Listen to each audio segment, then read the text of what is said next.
Someone make it make sense. Probably a couple.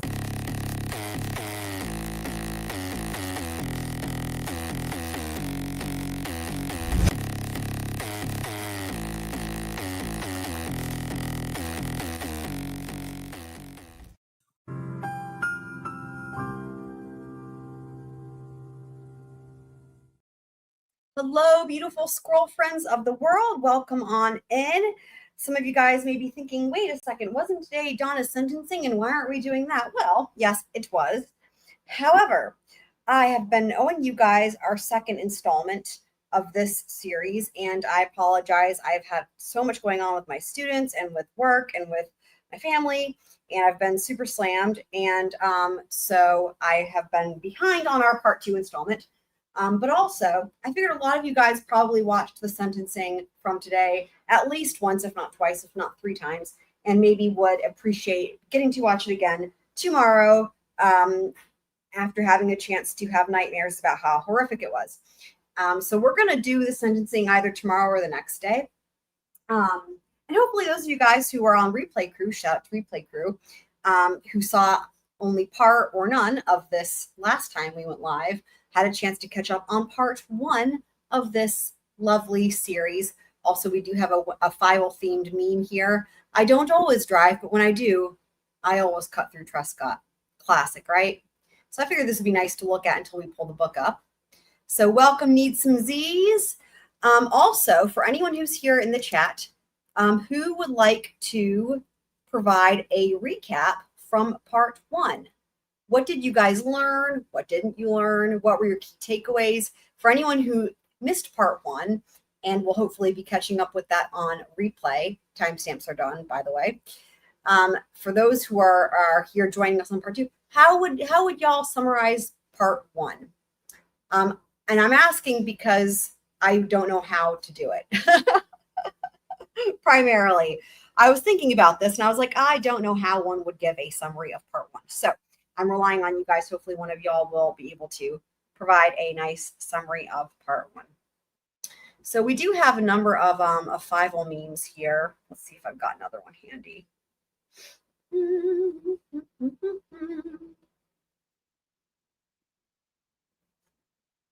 Let's see, we got this one also.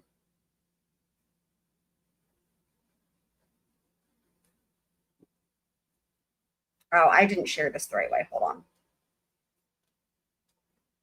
I meant to do it this way. Here we go.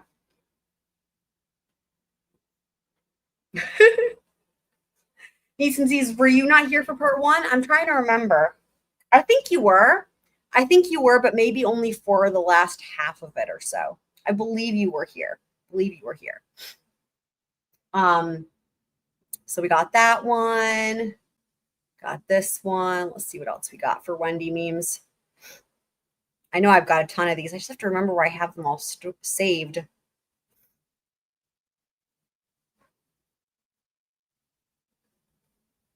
I know there's a ton in the Discord. And of course, for anyone who has not joined the Discord and would like to, I'll have Nightbot go ahead and put a link in the chat for y'all as well. Oh, maybe you were only here for the beginning then, Need Some Z's, because the back cover, yeah, that was the very beginning. So, okay. Well, without further ado, we will pick up where we left off right here with chapter 4. So here we are with Rosa. So far we know we've got the characters Mila, Rosa, and Lily. Lily is supposed to be, or not supposed to. Lily is not supposed to be Wendi, aka Fievaled, but clearly is the character based off of Wendi, aka Fievaled. Did I see the new Sarah Boone letter? I did not. But thank you for mentioning that. I will have to look that up. Oh boy. Is she still doing? Well, of course she is. Dumb question. She's still doing her thing. Actually, let me share this a different way so you guys have a better view. Let's see here. Here we go. So yeah, and Wendy's writing so far has been a challenge. Yeah. Okay, so we are in the voice of Rosa. It seems like these are going to be alternating from just between the three girls, Rosa, Mila, and then Lily. But who knows? We're only on chapter 4, and I've been highlighting things that were especially noteworthy. Let me see. Is my highlighter still? How did I do this before? Okay, I think it should be ready to highlight. Hopefully, okay. All right, so here we are again, chapter 4, Rosa. All right. Querida diary. I think that's supposed to be dear diary. You are not going to believe this, but Senora Cuenca chose me. She chose me and Anna. Out of the whole class of 32 students, she chose us. I think it's because of our essays. We were asked to write about, quote, why we want to work and study in the United States of America. I wrote about how I need to take care of mommy and my sister, and now that dad is gone to heaven, and how it would make our lives easier if I could go to America and learn a skill and bring money home. I've always been the best in my class in writing, and well, I helped Anna write her essay to Senora Cuenca as well. I wrote hers about the flora and fauna of Florida. One of the tourists once dropped a guidebook on Florida, and I learned a good bit about Floridian wildlife from reading the captions under the pictures, open parentheses, and translating the English with a Spanish/English dictionary at the Jui library, close parentheses. Sorry if I'm butchering that word, although it could be also a fictional word, just like Hiawassee. So is that wrong? I wonder if it was unfair to write Anna's essay for her since we got picked over the other students. Sounds like someone's second guessing her decision. But everyone else here reads off each other's papers. So this is what she's doing, is she's justifying it. Everyone else does it. It's sort of like, you know what this is? This is like, well, everybody else here is murdering, so that's okay if I do it. Sorry. Yeah. But everyone else here reads off each other's papers and works on problems together. So it seemed okay to write something for my best friend so we could have an adventure together, right? Anna is a lousy writer and would never have made it otherwise. I just had to help her and had to go.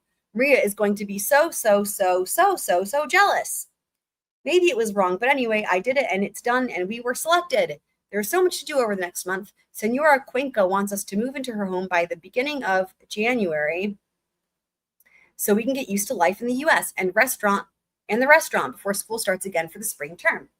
Anna and I are going to celebrate Christmas with our families, and then off we go to Florida. Mommy is going to make some nice skirts and tops for me for my present for La Navidad, Christmas. And then I will have nice things to wear in America. Once I am there, I'll have lots of money and I can buy store-bought clothes for mommy and me, and maybe Maria too, if I have enough left over. One thing we did also learn about Lily on part 1, Lily, aka Fievaled, right, is that this character, Lily, has this dream, or sorry, hold on. No, sorry, it's Mila. It's the other character, Mila. Mila has this dream of moving to New York City and becoming a famous actress. It was pretty funny. So if she has enough left over. I mean, it's okay that I wrote Anna's essay so we could win together, right? I hope Jesus forgives me. I know it's a sin to lie, but I am a good girl, but I almost never do anything bad. But diary, you know that I tell you all of my thoughts, good and bad, because I don't want the rest of the world to know what I did. Please forgive me, Jesus, for I have sinned. I'm usually not a sinner, as you know, and I will try to make it up to you by honoring my mother and Poppy in heaven when in America. I will try so hard at school, and I will be the best girl when I am with Senora Cuenca, and I will work very hard in the restaurant, and I won't spend money on myself. Everything will go home to take care of mommy and Maria, so mommy won't have to work so hard. I promise I will redeem myself in America. Sounds like a whole lot of bargaining, if you ask me. Anyways, amen, Rosa. Twiz, welcome, Twiz. Twiz has such a great book. Twiz, let me know if you want to pop on in for some Twiz reads. All right, chapter 5, Mila. So it does seem like so far it's sticking to this same rotation where it's Rosa, Mila, and then Lily. Okay, Mila. I need to get the hell out of Bratislava. I don't want to end up like my mom. Don't get me wrong, I love her, and I know she's doing the best she can. It's just that I see her and I think, wow, is this it? Geez, that's not very nice. Sometimes I wonder whether it would be better just not to know, you know? I wish that I wouldn't meet so many tourists or see movies from the US or read magazines or anything. Then I really think I could be happy with what I have, instead of wishing I were somewhere else living a different life. Yeah, like the grass is always greener syndrome or what have you. I mean, I get it. I'm almost 18 years old already. I'm not a child anymore.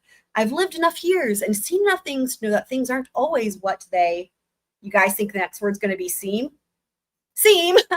Nailed it. Oh, I'm sorry. I forgot you all. I forgot to text Twiz and say special text. I'm so sorry. Special text.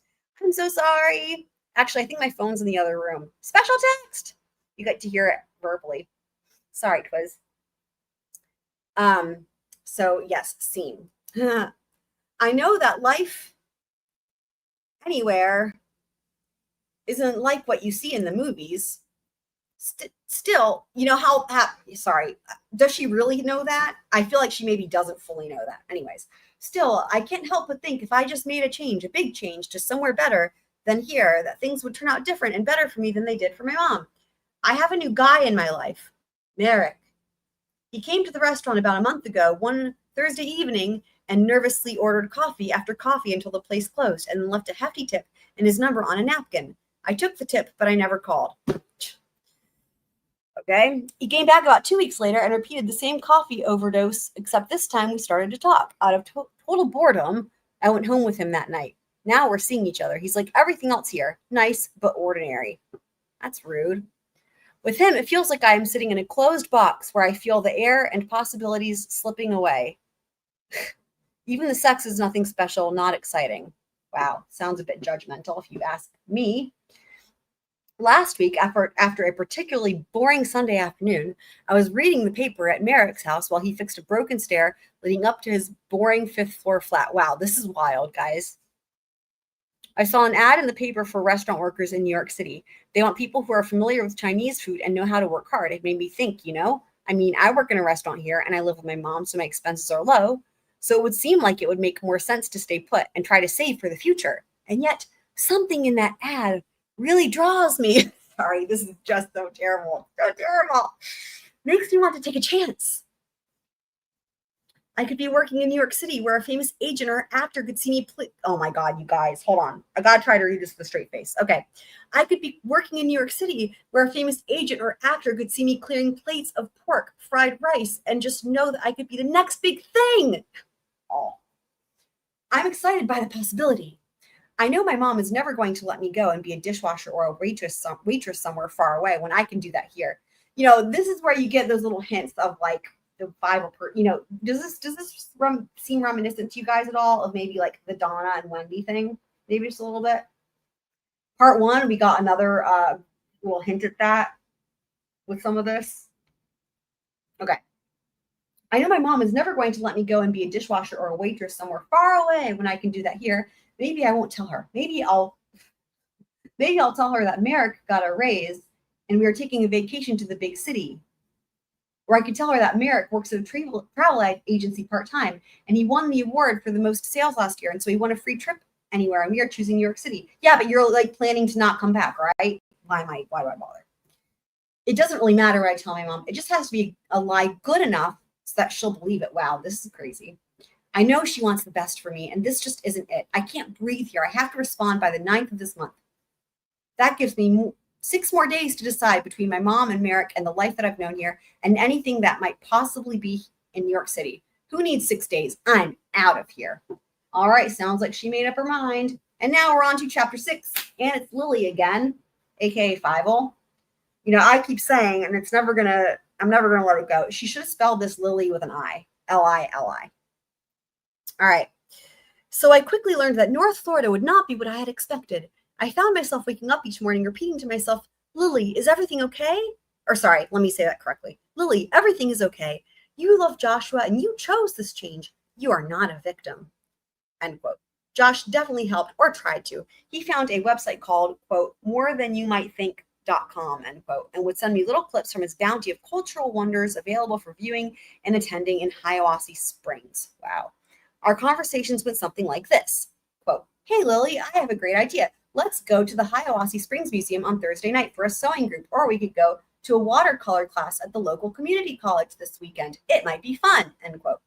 It might have been. I tried. I went to the sewing party, and it turns out you really needed to know how to sew beforehand. I guess that makes sense. Wow. A, what a spoil sport. B, what a wet blanket. And C, go figure. All right. Not one to handle free time well, I took a job with the local Immigrants Justice Center of the Big Bend. Much like other decisions I made once we decided to move to the Panhandle, I'm not sure what inspired the choice. I think my past desires to do some kind of do-gooder law had long been squeezed out of me by my law firm life. I didn't have a particular interest in immigration or immigrants, footnote 10. Okay, this makes sense. And here's the thing. I have, y'all, and I don't know, am I alone in this? I have, with Fievaled, I have the entirety of my knowledge of her existence, which has been a long time. I've always wondered, how did she wind up doing the type of law she was doing, helping immigrants and like the trafficking and stuff? I've always wondered, how did she wind up doing that? Because it doesn't make sense. Something's not like, it doesn't track for me. There's got to be some other reason, right? So this is very interesting. And I'm going to highlight this because this is honestly, whatever we're going to get to with this footnote 10, I think is going to be very telling. But this right here, I mean, y'all, when do the Adelsons hang out with foreign people unless they're manipulating them for a hit job, right? I mean, come on. Like that tracks for me. This right here tracks for me. I didn't have a particular interest in immigration or immigrants. Yeah. All right, what's footnote 10 say? Kane, welcome on in. Okay, footnote 10. Maybe that is not entirely accurate. My mother is actually from Buenos Aires, Argentina, and her parents were originally from a country that no longer exists, somewhere in the former Austro-Hungarian Empire, now modern-day Poland or possibly the Ukraine. They left Argentina when mommy was in her late teens, and when my grandparents felt the stirrings of dictatorship. They took their daughters to the United States and wanted them to be as American as possible to keep them safe. They celebrated mommy's marriage to a blue blood American guy like my dad, James Daniel Walker. I digress. I recognize now that I'm the child of an immigrant who's descended from immigrants, but none of that resonated with me at the time. Interesting.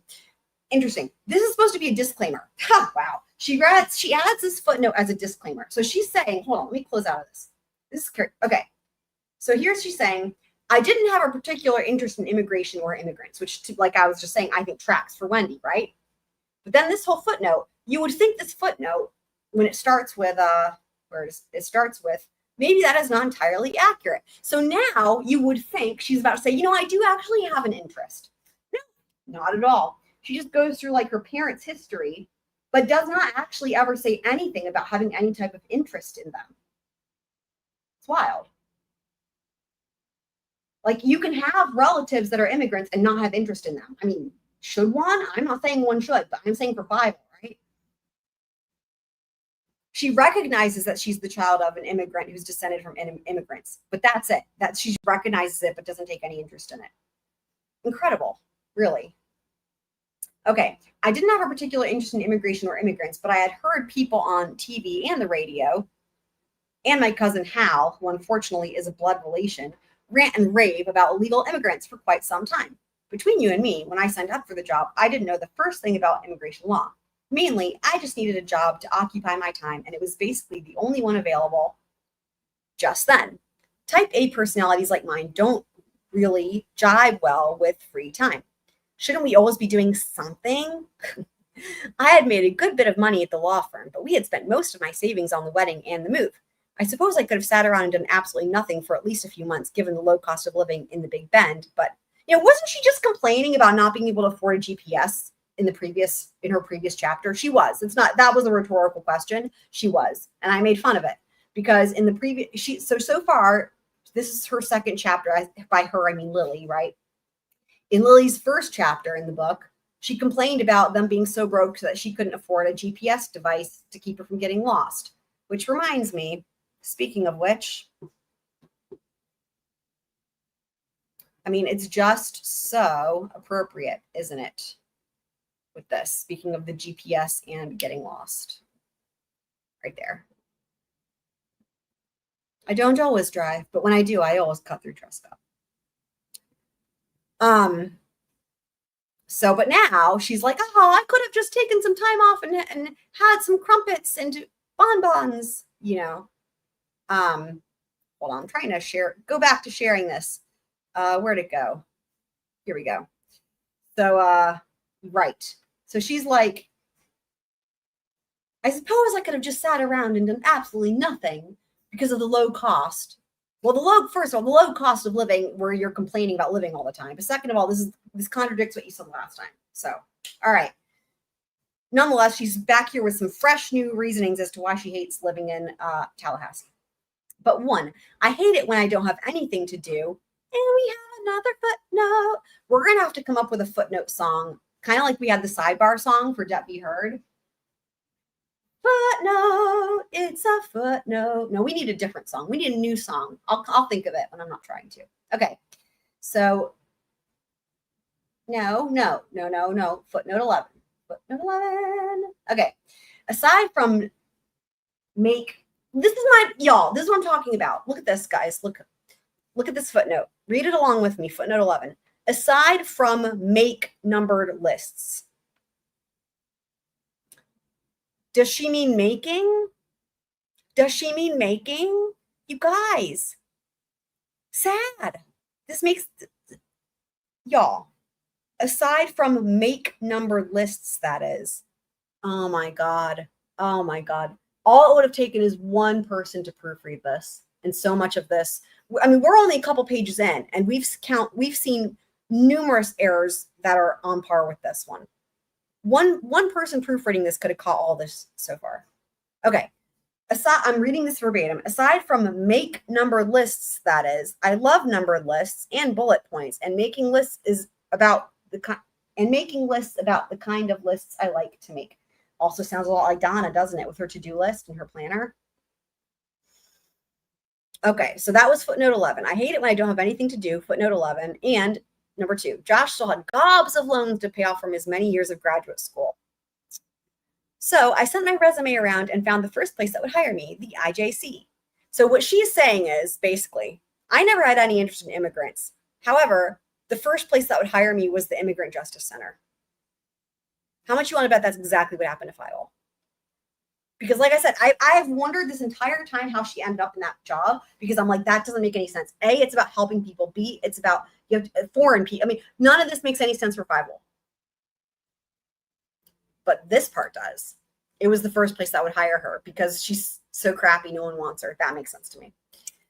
I quickly realized that I would be the only immigration lawyer for a span of about 300 miles, providing free legal services. Day one proved that while I had gone to law school and had already represented a handful of big, important corporations, footnote 12,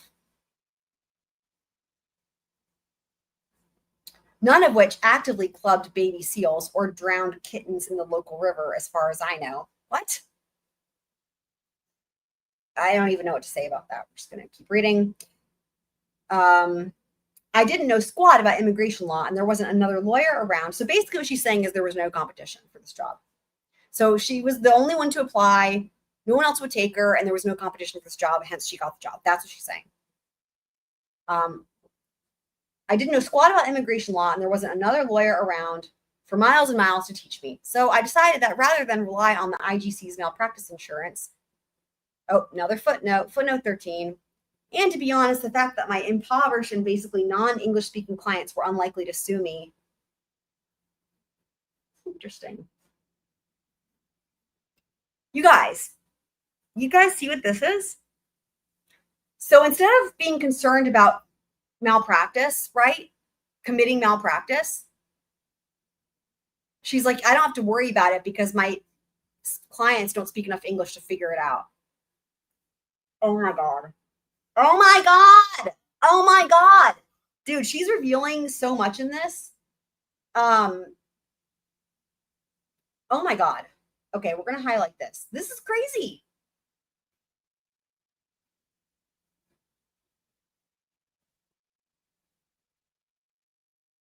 I'm shocked, even for Fievaled. All right, so I decided that rather than rely on the IJC's malpractice insurance and just have a go at it, I would sit down during the fabulously free nights that Josh and I had in Hiawassee Springs and just start learning. It definitely took more than a few months to come close to anything I would call competent, but I started to make heads or tails of what legal remedies existed for immigrants who found themselves in North Florida. I was ready for business. First, I had the drop-ins, the people doing construction around town who saw the shingle we hung outside that read free legal services in English and Spanish and decided our help was in their budget. and met young men from all ages from many different countries in Central and Latin America who just could not get over the gringa who spoke Spanish. See, this is what's so funny to me. Y'all. This is Wendy's personality coming through, if you want to call it that, right? Because, I mean, okay, let's just be honest here. Gringa, right? Isn't that supposed to be like a white girl? How many white girls in Florida do you think speak Spanish? Y'all. The majority of them, I would think. Come on. So this is like Wendy with her blue eyes, right? Like, I'm the only person on the planet with blue eyes, even though they're not real. That's like what this is. This is so, oh my God. Ugh. It's not realistic. It's not true. And it's just self-flattery. But it's like, it's just ugh, disgusting. Welcome on in, Leslie and Billy. Welcome, welcome, welcome. Happy to see you. Maybe not back then. Well, this wasn't that long ago, though. This was like, I mean, this was published in 2013. I would imagine plenty of white girls, white women, white ladies.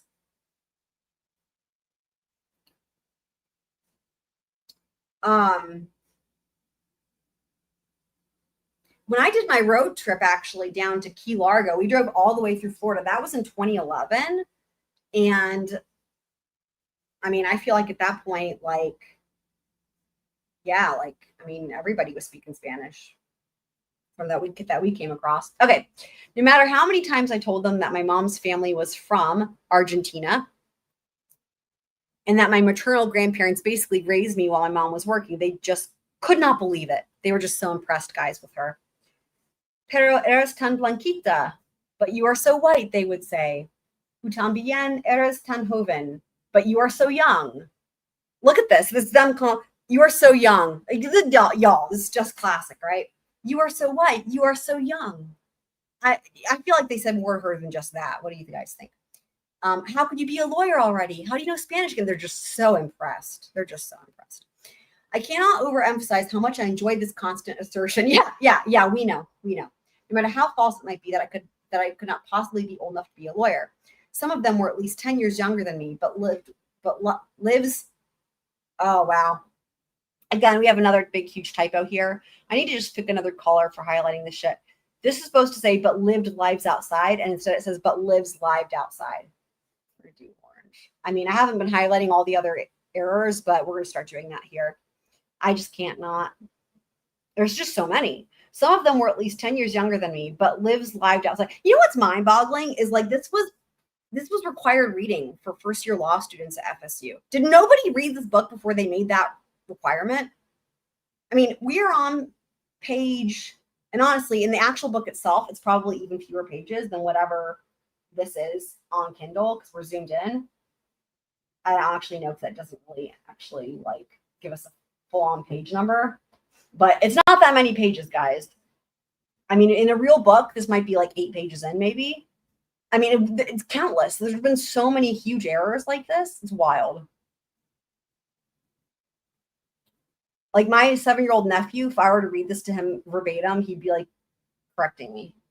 Some of them were at least 10 years younger than me, but lives lived outside. I'm reading that verbatim. Doing construction, picking fruit, chasing dreams on this side of the border. These things harden the shell a bit, make the skin a little less supple. Wow. Comparatively speaking, both to my clients and to the rest of the world, I had lived a life of outrageous privilege and unfathomable comfort. My hands had never worked a day of hard labor unless you count the kind that worsens your glasses prescription and gives you that special shade of green/pale that only a Caucasian in a cold climate toiling in artificial light can achieve. Sure, I billed lots of hours at the law firm, but only because I had the luxury to go to law school, 3 years where I did not have to support a family or work outside or alongside dangerous machinery in the meat packing plant to barely make a go of it. This is one of those things where she's doing that backhanded compliment again. It's supposed to be like, I guess in a way, like, I'm so fortunate and like I had it so lucky, but in a way that's like, you know, they're the real true hard workers, but like she's doing it in that way that's classic Fievaled, which is like, it's just backhanded and actually meant to be insulting, in my opinion. The closest I had gotten to actual hard work until just about now is the time I had spent volunteering at soup kitchens, where jobs aren't always easy to come by, but are a means of putting food on the table, not the culmination of years of graduate school focused on one's personal academic passions. Wait. Why is she saying it's difficult to get a job at a soup kitchen? I don't understand. I'm going to read that again. The closest I had gotten to actual hard work until just about now is the time I had spent volunteering at soup kitchens, where jobs aren't always easy to come by, but are a means of putting food on the table. But it's a volunteer. She said volunteering. I don't understand. This doesn't make any sense to me. I don't understand this at all. But not the culmination of years of graduate school focused on one's personal academic passions. After I'd met with a few clients who spread the word, and word travels faster than a stallion in heat in these here parts. Oh my God, why? Footnote 14. I admit that isn't actually something people say here, but maybe it should be. No, I think they're fine. They're good. They don't need your help, Fievaled. Oh my God, I'm going to read that part again. After I had met with a few clients who spread the word, and word travels faster than a stallion in heat in these here parts, I started receiving many referrals from different organizations in town. One such source was the local Mormon church. Oh. Was not expecting Mormons to come into this, personally. We're going to have to highlight that one because, we can never quite get away from Mormonism, can we? Are we going to start hearing about portals? Just curious. These folks were really quite nice and meant well, no question. First, there was Bob. Bob called because his young friend from church, Jorge, wanted to become an American citizen to bring his family over from El Salvador. Bob thought that Jorge might have a claim on citizenship because his family was being threatened by gangs. Now, I had never done an asylum case based on gang threats, but I was excited for the challenge. I set up an interview with Jorge, and Bob showed up with him. I kindly showed Bob to the waiting area. Footnote 15. All right, footnote 15. Oh, and she's back with her favorite saying, or one of them, the lest you. I need to also be highlighting her little sayings that she's doing here. I won't let me highlight, I guess, because it's a footnote. But yeah, she did this just a few pages ago, the lest you. And it annoyed me then, it's annoying me now. Lest you get any grand ideas about the ICJH, which was the Immigrant Center for Justice, and she's added an H on there. I don't know what that's for. Let me clarify. This, quote, waiting area, end quote, is actually the porch outside. There are two chairs. One of them has a back but tilts forward at an awkward angle, and the other has arms but no back. It's your choice. Are you trying to injure people, Fievaled? There are magazines, but sometimes they get a little sticky from the humidity or the jam-covered hands of my clients' kids. Either way, that is our waiting room in all its glory. Wow. Okay. I kindly showed Bob to the waiting area, so now we know what that is, but he persisted. Quote, Jorge is my friend, and I want to make sure that you, little lady, are doing everything you can to do right by him, end quote. Bob said as he hooked his thumbs into his worn blue jeans. God, she will not miss an opportunity to insult people, will she? And I kid you not, he tipped his hat to me as he said the words, little lady, end quote. Yeah, I don't believe you, Fievaled. Legal ethics and professional responsibility taught me squat about the practice of law in the Panhandle. I fought every urge I had to swift kick that Mormon cowboy right in his set of holy plates. You guys.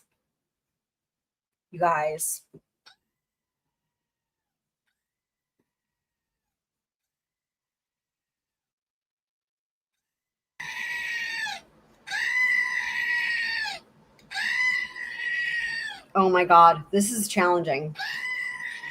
In all of the ways, just saying. Okay. Instead, I calmly replied, quote, now, Bob, Jorge and I are going to have a little talk in Spanish, and I wouldn't want you to feel left out. Just have a seat here by the magazines. Oh, look, we have a copy of the latest Fish and Stream. Enjoy, end quote. And with that, I quickly closed the door to the waiting room / porch, turned on the heel of my non-heeled foot, and headed back into my office where Jorge, sweet, non-English speaking Jorge, was patiently waiting.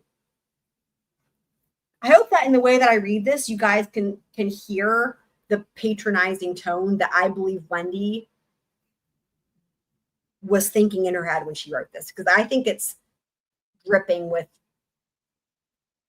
patronizing. Yeah, okay.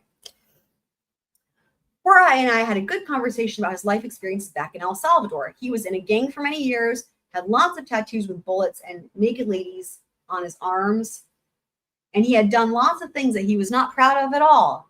Then, in the last year, he snuck across the border, came to Hiawassee Springs, met Bob, and found Jesus. Footnote 16. Oh my God. All in that order, says footnote 16. It sure seems like 2004 was a busy year for Jorge. Given that Jorge spoke no more than 9 words of English, I suppose that he was able to communicate, quote, gang, end quote, to Bob, which Bob must have thought was what Jorge feared and not what Jorge was a part of. Minor distinction. I kindly explained to Jorge that our funding prevented us from taking on any case in which a client had committed a crime. He said that he understood that it was a pleasure to meet me and gave me a polite kiss on my right cheek, Latin style, and we went to meet Bob in the waiting room. Quote, how could you be done already? It's only been 20 minutes, Miss Lily, and quote, Bob reeled at the possibility. But I think maybe I'd best stay out here a while you and Jorge continue to have a little talk.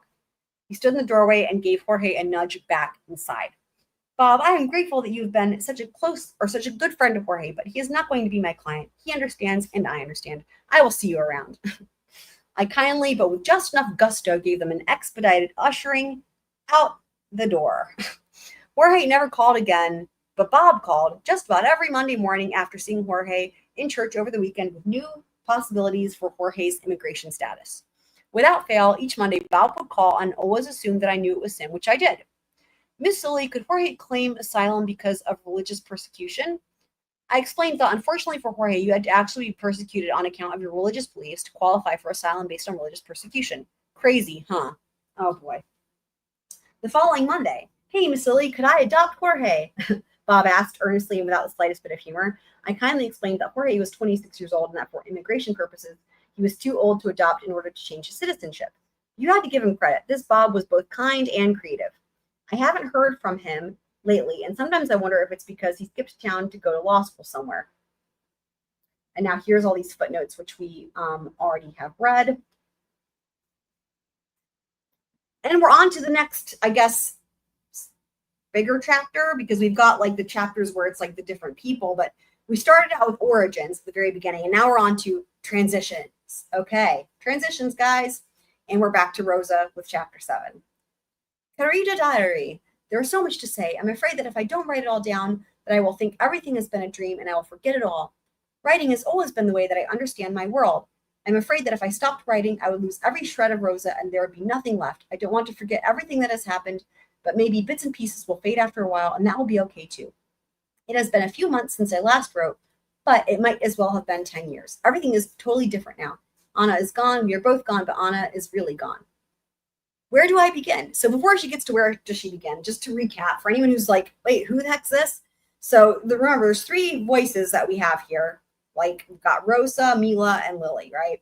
So we're on Rosa again, and Rosa's the one who seems to be like a middle school aged girl living in like South America, Central America, who has been apparently offered this opportunity to move to South Florida to work in a restaurant or something and like bring her friend, and is going to go try to like earn money to send back home and whatnot. And the person who invited her is this person, Senora Cuenca. Okay. Where do I begin? Senora Cuenca arranged for us to have tourist visas, and she decided that it would be easier for everyone if Anna and I wrote Cuenca as our last name on the passports, so that the immigration people would think we were a family and not give us any trouble. At the time, I couldn't believe how nice she was about everything. Apparently, it cost about $4,000 US to bring us both over to Miami, and the Cuencas have paid for everything for us.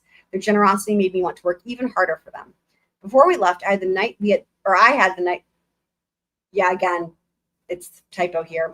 nicest Navidad together with my family, I should say we. All of my aunts and uncles and cousins were there, and we played music and danced until 4 a.m. I couldn't stay up and nodded off around 2, but everyone else just kept going. Mommy made all of my favorite food, and we had this beautiful almond cake that Mommy made for everyone, shaped like Florida, to celebrate my big trip to America. Everyone was really proud of me and excited for me. Maria was mostly excited because she won't have to share a room with me anymore, but I secretly think she'll miss me. Diary, when I write to you now, Navidad seems like a very long time ago. After the celebrations, Anna and I packed our things and got on a very long bus ride from Jujuy to Buenos Aires, which is the capital of Argentina. We stopped a lot, and it took about 2 days to finally arrive. In parentheses here, it says the bus kept breaking down, and we needed to stop every few hours for sodas to pass around the bus and mate breaks in the afternoon, of course. Close parentheses. We took another bus from the bus station to get to the airport. I wanted to see so much more of Buenos Aires, but it was hard to make out most of it from a bus window with the city whizzing by at millions of kilometers each minute. Every once in a while, we would stop at a traffic light, and I would wave at the people on the street. Open parentheses.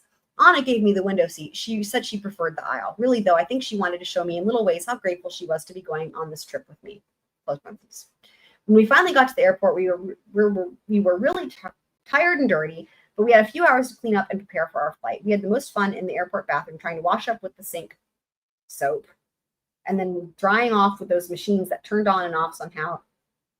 And can somehow tell when parts of your body are underneath them. I swear we ran in and out of those machines, splashing water on each other and then drying off for hours. This sounds like a story of Wendi having actually done this in her life. What do you think? Because I don't think she's creative enough for this. So far, this is the best story in this entire book, in my opinion. This bit with the dryer. Which is why I don't think she made it up. Anna and I had never been on a plane before, and it was really amazing. Way more amazing than even those cool dryers in the bathroom. We read through all of the safety materials to ensure that in case of an accident, we would be prepared. The announcements were made first in Spanish, then in English, and I strained to make out a few words in English. Life vest, that one I could tell from the context. I practiced each word out loud and committed it to memory. Life vest. I said each word 3 times, and then it became my own, just like Senora Valdez taught me in language class. Emergency exit. That one was accompanied by the flight attendant lady's bizarre hand motions all over the plane. Anna took out the paper bag in the front of her seat, and 2 minutes later, it turned into a frog puppet. Oh, how delightful. Anna always made me laugh so much. Anna, everything is so wrong now. I can still see her, clear as life, in front of my closed eyes. She's laughing, making ribbit sounds with her frog puppet. We were so excited for everything that would come. There was no way for her to know that things would be so terribly different from anything we could have imagined. How much you want to bet Anna got trafficked? I mean, I guess I could see this a mile away or whatever they say. I could see this coming. That plane ride seemed to last forever, but really it was only about 8 hours long. We realized when the plane touched down that this adventure to America was really going to happen, and we held each other's hands and gave out a little squeal. A little squeal? We couldn't believe our good luck.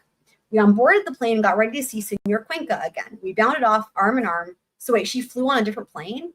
Anyways, we bounded off arm in arm, ready to take on America. We got through customs with our rehearsed statements. We said that we were sisters, Anna and Rosa Cuenca, coming to Miami to visit our Aunt Patricia and to help take care of our new baby cousin, Daniela. We had each secured a tourist visa for the trip and would go to school with our cousin who was our same age. We repeated this story 3 times with different immigration people and the customs people, and they let us through.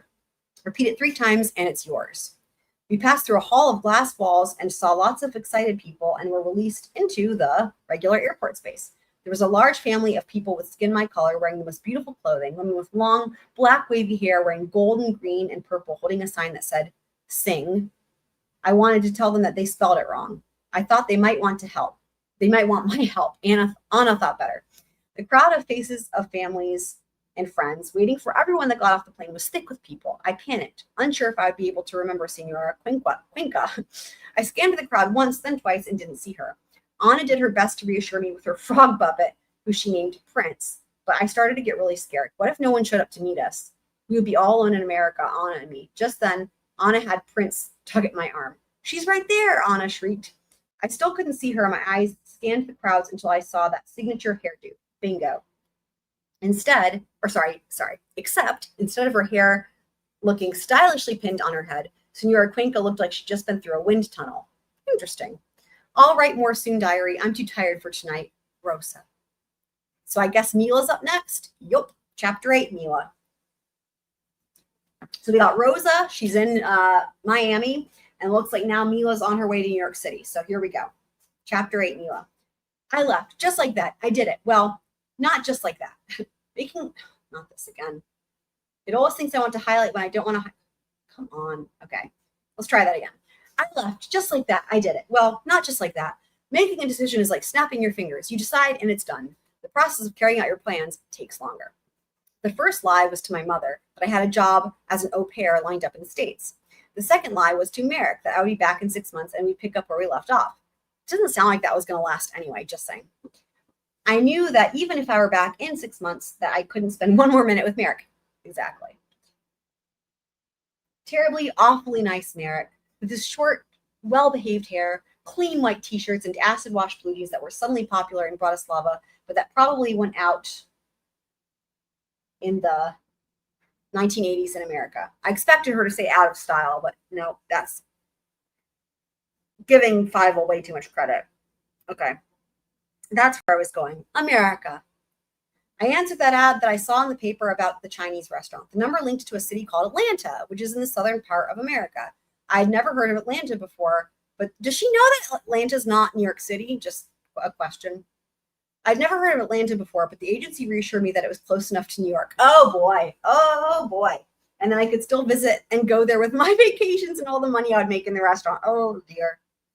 The agency in Atlanta said they would place me with a Chinese restaurant that needed help. They would arrange for my work visa and that I could be on a plane within 2 months. Finger snap of a decision. I said yes, yes, yes, and yes. I was on my way. The next 2 months passed quickly. More lies to my mother, more lies to Merrick. My mother was sad about my leaving. She would hold on to me a little past loving. What? She would hold on to me a little past loving to make a fleeting hug last longer than it should. This doesn't make any sense to me.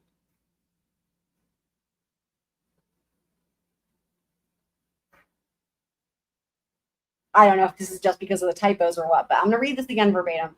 She would hold on to me a little past loving to make a fleeting hug last longer than it should, longer than it could, given that I was already 1 foot out the door.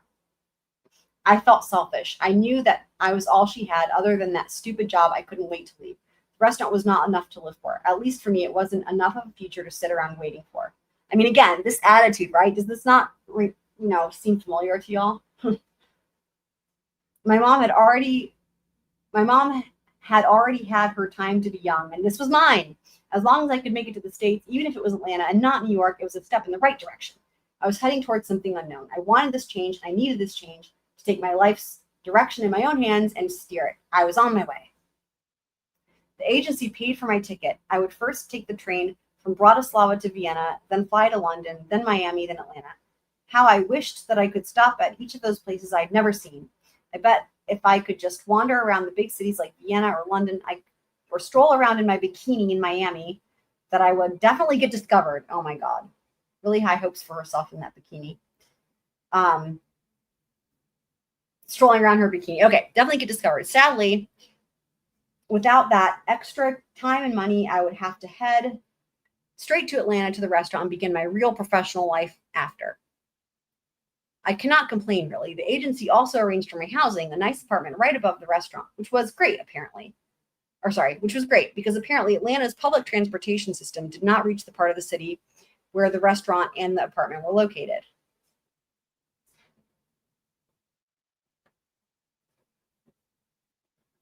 There I was. I had a ticket, a visa, a place to stay, and a place to work. All that remained were some goodbyes. I worked my last shift at the restaurant on a Saturday night, even though I had a very early flight Sunday morning. Who cared? I could sleep on the planes. I wore something extra low cut for my last shift, despite the weather, hoping for some extra tips from the tourists. I worked alongside my mom, and the time with her, the quick moments of shared grief over a low tip or having her help rub out a fresh stain caused by a sloppy soup eater, felt more special than usual. My mom, the other workers, and I toasted my last night with the rest of a bottle of red wine that some American tourist had ordered, tasted, drank half the bottle, and then decided that it didn't suit his taste, end quote. Sigh. Americans, always with so much left over. They use something and they just want to toss it out with the garbage. Either way, they prefer not to pay. I said, I bid a quick, didn't she say he paid for it already? Whatever. Okay. I bid a quick goodbye to my mom and promised to be home soon to spend what was left of our night together in Bratislava. I took the bus to see Merrick, who at least for boring Merrick seemed quite devastated that I was leaving. Jesus. You will come back. I will see you in 6 months. Yes, Mila? He said it more like a pleading statement, less like a question, like he already knew that I would rather stay in Atlanta than with him. Merrick, I told you the visa is only for 6 months. I can't stay a minute longer, even if I wanted to. I know you want to, he said, in a weak attempt to look cute. Poor Merrick, with his oversized, gaunt head and protruding beak-like nose, just couldn't pull off cute. Jesus Christ. I tried to reassure him that I wanted to stay and be with him. It seemed like the right thing to do, to lie to him, given his state of sadness. This is messed up. Merrick, though, was a little more intelligent than I gave him credit for. He knew we were over, just as I knew we were over, and after a long, lingering kiss, we hugged goodbye. It felt like saying goodbye to a random classmate for the summer on the last day of school, not caring a bit if you saw them next year. Either way, I was out the door forever, humming Welcome to Miami by the American musician Will Smith in my head. Oh my God. And out loud, I bounded off the bus, skipped down the street, and bolted up the stairs to see my mother. Jesus Christ. I found her in bed, curled into a fetal position, sobbing softly, her small frame shaking a bit with each cry. Is that reminiscent of Donna, like at sentencing and whatnot? The shaking, I mean. I took off my shoes and without undressing, molded into her back and firmly placed my arm around her waist. This is your safety strap, Mom. You always told me safety first. What? She chuckled despite herself. Stop that, Mila. You don't dare make me laugh. I'm sad. I'm allowed to be sad. Not while I'm still around, and Mom, I'll always be around. Just as soon as I'll be sending money to you and saving more money, as soon as I can get you to New York, we will start living right. Get some rest, Mila. You have a long day of travel ahead. I love you, my little girl. Close your eyes and sleep. The truth was, I couldn't have slept if I tried. I was way too excited to travel all the way to this place called Atlanta. I knew that when I woke in the morning, I would be on my way to an entirely different life. Alexi's back. Welcome on in.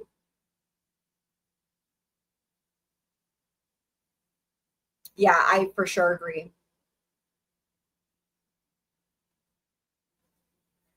Yeah. Okay, so we're back on to Lily again here. All right, chapter 9, Lily. Yesterday, I met with some new clients. The process of interviewing and taking down information from new clients is called intake. During yesterday's intake, I met with some nice people from Iran. As I sat with my prospective Iranian clients, I was simultaneously dumbfounded and amused.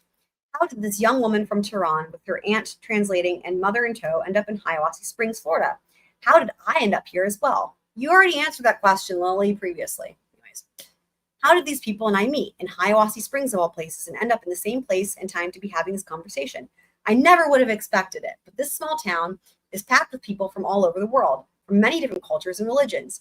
If the Wasi exists as a microcosm of the world's population, it really makes me wonder, is there even such a thing as a small town anymore? As a corporate lawyer, I never heard the juiciest bits of people's lives. You have to be at the more senior level for that, or have the time or audacity to bill your clients for minutes stolen reading trashy gossip rags online. Here, I get to hear the tell-all version in real time. When representing immigrant women in divorce cases, I have learned a lot about erectile dysfunction and why some cultures believe that sport or strong tea might cure this horrible deficiency. It is always, and then this is referencing a website she had referenced in the previous chapter, morethanIwouldhavethought.com. All the time. I'm really starting to love this job. Other parts of life in Hiawassee Springs, I love a little less. Here's an illustrative example of how, for all its richness and human diversity, this place still has lots of small town, in scare quotes, charm. Yesterday, I got home at a decent hour, and Josh had plans to spend the evening with some other English professors listening to a reading at The Plant, a local hangout for English professors and English majors. And there's a footnote 17. And the folks who want to get in the pants of the English majors. Okay, Fievaled. Josh always invited me along on those Tuesday night adventures, but in truth, sometimes I really relished the silence of a little time alone. When you are single, you want to be married, to have that special constant companionship. Then you get married and you miss the alone time you used to have too much of. Happy, I guess, is somewhere in the middle. So there I was, relishing some pre-marriage type alone time. I was sitting on a broken, deformed couch, hoping to catch a few minutes of a Gilmore Girls rerun. We had a television that only played 3 channels, and I found what turned out to be one of the first episodes of the Gilmore Girls on TV one afternoon. The reruns were playing every night at 7 p.m. 2 episodes in, and I just couldn't get enough of Lorelei's crazy antics and Rory's sensitive intelligence. I just sat down on the couch with a bowl full of Thai spice noodles when I heard a scratching sound in the wall near the base of the couch. The sound was loud, and I thought about it for a bit, but then dismissed the sound as likely coming from our porch, which was adjacent to the wall. In the last 3 days alone, I'd seen a rabbit, a squirrel, and a fox. Footnote 18, don't you dare talk about squirrels, Fievaled. Okay. A very different trio than the lions and tigers and bears, oh my, that had seemed delightful when watching them from a sanitized distance on television. But you're not talking about lions and tigers and bears. You're talking about rabbits, squirrels, and foxes. I don't get it. That the scratching sound could have come from any of the three. Who cares? It was time for my show, and noodles in hand, I turned back to hang out with the girls, as in the Gilmore Girls. Scratch, scratch, scratch, scratch. There it was again. Shoot. This demanded some actual attention. I got up from my noodles, the couch, and the girls to inspect the wall. I looked more closely at the wall and discovered that the space in the wood-paneled wall was more than just a small opening. Yes, indeed, some little critter had gnawed that crack right into a gaping hole. At that moment, I saw some kind of little animal arm crawl through the breach. I freaked. What, have you not seen a mouse, a fox, a rabbit, or a squirrel before, or whatever they were? And then she dials Josh's number, so 202-553-4223. I don't know why that has to be in here, but whatever. I pressed Josh's number quickly into the phone. Then I panicked some more, and it's footnote 19.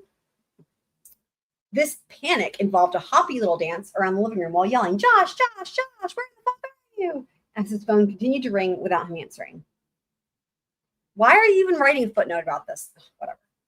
We still had our DC area cell phones. I have no idea why. We weren't moving back to DC anytime soon, but we couldn't bring ourselves to get rid of the DC connection, as if it somehow proved that this Hiawassee Springs idea was just a small stop on the way back to what we had previously known as civilization. Well, we all know that that's Fieveld's idea, right? The land before unidentifiable animalia in our walls. Really? Like, it's just not necessary, and it's just. Okay. Josh, please, please, please pick up. I got nothing, just a voicemail. I then begrudgingly tried to phone the owners of our guest house. Again, voicemail.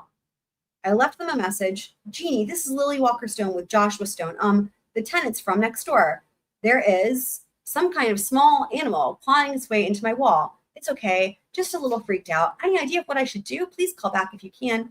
Thanks. I hung up from what was the strangest message I've ever left for anyone to date. At this point, I would be negligent if I didn't go into a little more detail about Josh's and my living situation. You see, Josh and I didn't have a ton of time to plan our arrival in Hiawassee Springs. We met, fell in love, married, and moved to the Wassee faster than some people decide whether to have chicken or fish for dinner. Each of our many decisions, whether to marry, when, where to move, etc., felt, well, instantaneous. With 3 weeks before I moved to the South, we hadn't yet taken the time to look for a place to live. So accustomed were we to finding a place quickly in a big city, we hadn't thought it might be difficult. When we finally had the time, we tried Craigslist. There it was. Nice family seeks nice. And then we have another footnote. Oh boy, footnote 20. In retrospect, maybe the usage of nice twice within one sentence should have been a tip-off, an indication that the lady doth protest too much. Still, we were dizzy in love. We thought nice meant nice.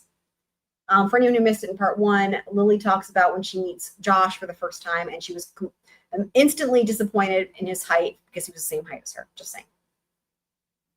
Just to impeach her again, just because why not? Okay, so nice family seeks nice couple to occupy guest house for 1 semester stint. Price is negotiable. People are reasonable. Footnote 21. Again, this should have been a clue if it needs to be said. I mean, is she trying to hint at that these people who are the landlords are like murderers or something? Oh, wait, sorry. Wrong people. It wasn't the landlords, it was the tenant. Okay.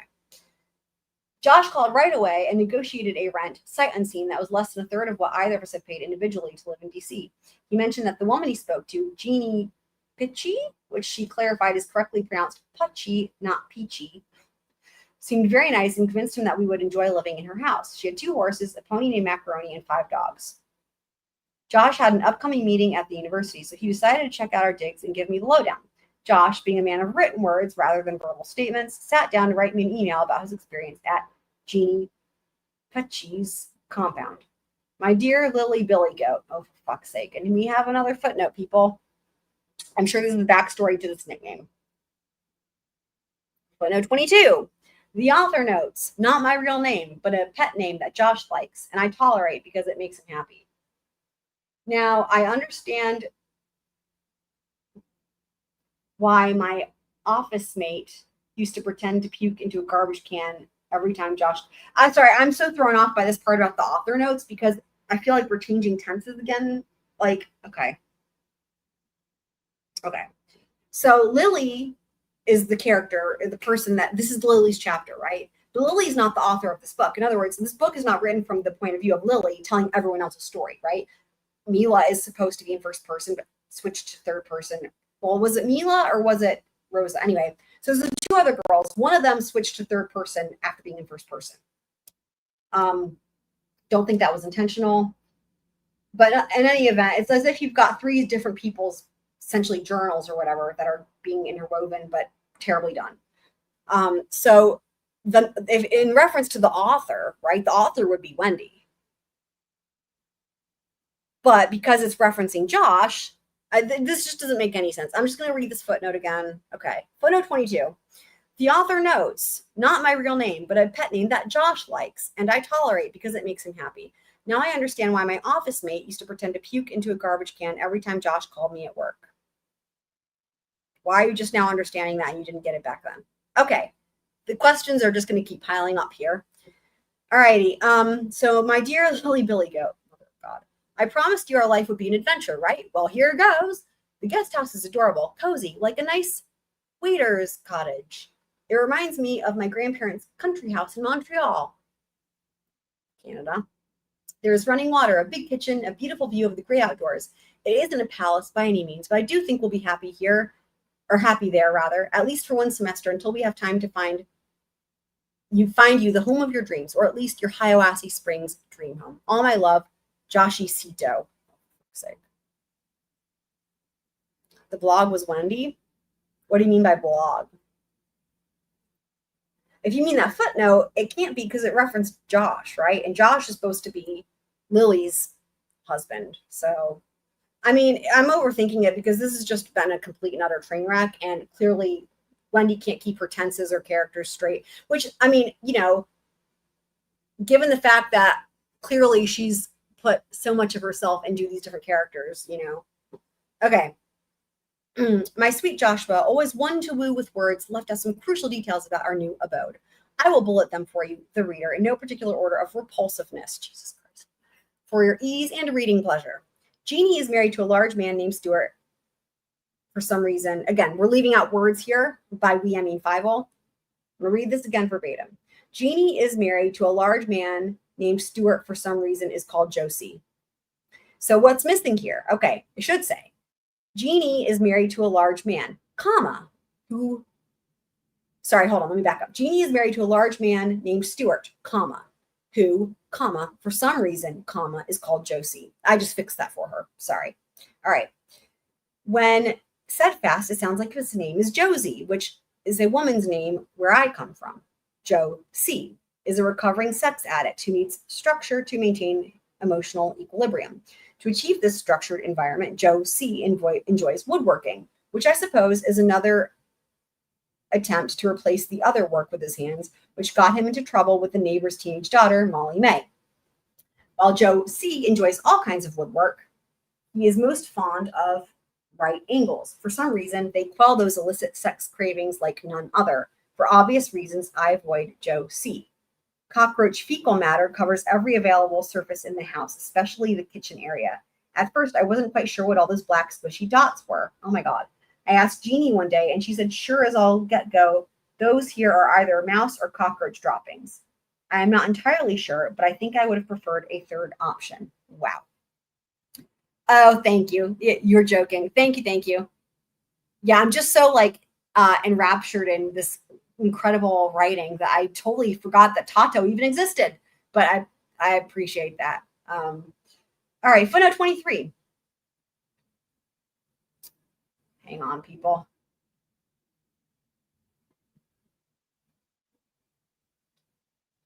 Okay. Like footprints from tiny little angels that frequent rural Hiawassee Springs neighborhoods late at night when all the boys and girls of the town are tucked into their happy little beds. Oh, that was a full sentence? I don't get it. Was that supposed to be a full sentence? That's not a full sentence. That's not a complete sentence. Okay. I'll read it again verbatim. Like footprints from tiny little angels that frequent rural Hiawassee Springs neighborhoods late at night when all the boys and girls of the town are tucked into their happy little beds. We're missing the rest of it. Anyways, okay. Something like that would have been great. Apparently I was asking for too much. And apparently I was asking for too much that there would be anything grammatically correct in this book. Can't all have what we want, I suppose. Okay. That was footnote 23. So onward. On 3 separate occasions, and now we have another footnote, footnote 24. God, there's a lot of footnotes in this book. All right, footnote 24, which, for the record, is just frequent enough to ensure that it isn't an entirely random occurrence. Okay, great, Fievaled. On 3 separate occasions, I had a cockroach fly into my ear, oh God, while I was trying to sit and enjoy some quality family programming on the television. You may try to argue with me on that. Hey, Lily, cockroaches don't fly. You may be right. I'm not a bug specialist or anything, but I do know this. There's something that looks like a cockroach, has wings and flies and has its own, and it has flown into an orifice on my head. Oh God, total of 3 times.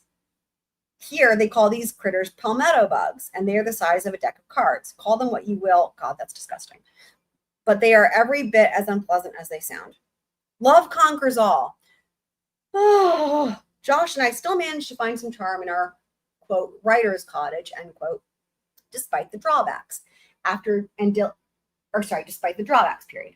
After we'd been living there for 4 months and diligently looking for a more permanent and less infested place to live, the darndest thing happened. There was this scratching. And that brings us to where she was like 12 hours ago, scratching. Right, here we are, back to where we were. For fuck's sake. I was sitting on the couch one day, taking in a little Gilmore Girls, and all of a sudden I heard a scratching sound. Oh my God. You heard that part. Well, after I called Josh, yeah, we did hear that part, Fievaled. Well, after I called Josh and Jeannie and didn't get an answer, I started looking around the house for something to defend myself with, should the animal show its dirty paws. I'm sorry, but I just have to say, the only rodent in these here parts to try to be like Fievaled writing this book when she says these dumb phrases, the only rodent in these here parts with dirty paws is this one.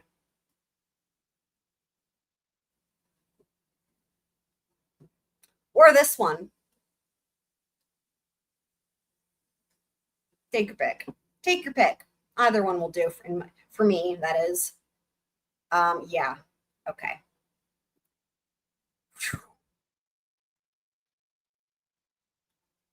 Blaming the little animals. Okay. Okay. Dirty paws. I managed to gather together a frisbee, a metal soup ladle, and a heavy box. Don't ask me what I thought I was going to do with that combination, but I re-entered the living room ready for combat. Just then, battle regalia in hand, Jeannie and Joe C's 2 young boys pounced through my front door. She didn't say anything about them having kids, whatever. Blabbering about their mom having sent them over and scrambling over themselves to be the first to see the beast in the wall. Well, you know, Fievaled, you're the one that made it out to sound like a beast, so... the beast in the wall. Sit quietly, I told them in my most convincing, stern voice. I promise you will hear something scratchy very soon. They complied, and all of 15 seconds later, they heard their first scratch, scratch, scratch. Why did she put that in quotes? They jumped and squealed like the 10-year-old boys they were. Peter and Yoshi, and we have another footnote. This is insane. This is like more footnotes than you get in actual, like, legit case law. I swear, this thing. All right, footnote 25. Yoshi was named for a yogic master that the Pachis met during their 2-year stint in Asia. This time, not coincidentally, overlapped with the period of time when Joe C. was being questioned for some of his less discreet sexual escapades in our precious small town. Great. Wonderful. Okay. Peter and Yoshi were not twins, although they were both born in November 10 years previously. Yoshi Pucci is the Pucci's biological son that they raised from birth. Peter Pucci was Yoshi's best friend from pre-kindergarten, and he had lost both his parents in a tragic car accident when he was 4 years old. Peter was an only child at the time, and the court agreed to let him live with the Puccis. The boys, though biologically not from the same genetic material, might as well have been cloned at birth for how well they got on together. The Puccis had 4 kids in addition to Yoshi and Peter, but only the twins and an older and unfortunately strange 17-year-old son named Deacon still live at home. I hear it, Peter and Yoshi screamed in delight in unison the same way they made their way. Like, this is, I'm sorry, you guys, this is, you think about, oh my God, like, relatively speaking, how much of this book so far has been dedicated to this noise in the wall versus everything else before it. We're at this point about 1/3 and 2/3, which is crazy. This is a lot of this book so far has been dedicated to this noise in the wall. It's pretty insane, actually. I can't believe this is still going on. When this thing first came up in the story, I was like, oh my God, this is already dumb. And I assumed it would be like a quick little aside, but no. Oh my God. At that point, Deacon entered, looking bored per usual. He had clearly been sent by the parents to check in on their city girl guest house tenant. Yeah, great, guys. You hear the animal. Deacon remained unimpressed. Miss Lily, do you think we should scream real loud and make it come out of the wall? Peter asked. Or it might have been Yoshi who inquired. They really sounded alike. Either way, not important. Yep, surely not important. Let's keep it moving here, Fievaled. At that moment, Josie entered the room, his corpulent midsection flopping and exposed, fresh from a jog or playing with the horses. It wasn't entirely clear from the smell. Jesus Christ. I venture that Josie might have been jogging because he was shirtless, shellacked with sweat, his largeness packed, oh God, like a sausage into very tiny black shorts with the requisite long white socks and sneakers. Okay. And we have a footnote.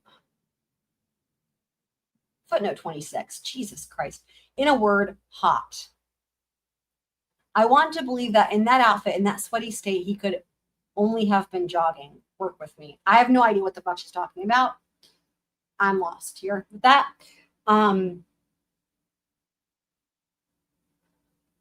Why couldn't she have just said hot then? Why is she trying to just like, this is like filibustering, guys. Filibustering. We got M. Kane Ultra. Is this reading Canebo 2.0? All right. Let's see what we have going on here.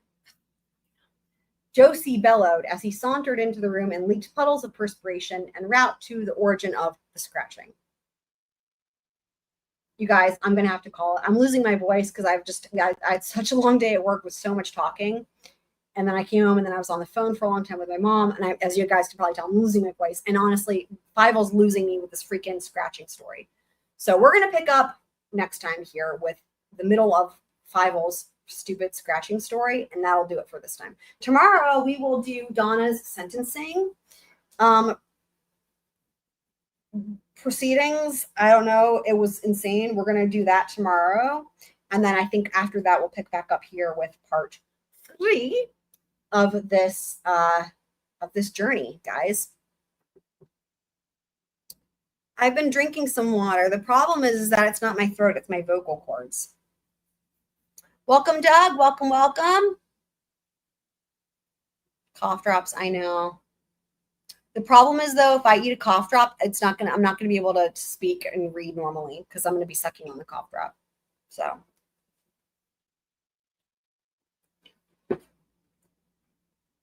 reading Kane Bar. Are you going to come on, Kane? If you want to come on and read, then that would be awesome.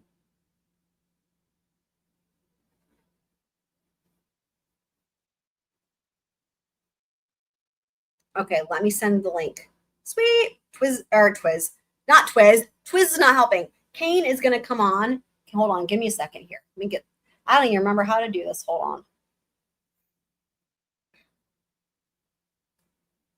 Okay. Here we go. Woo! Neato. Thank you. Reading Canebo. I'm excited. Are you guys excited?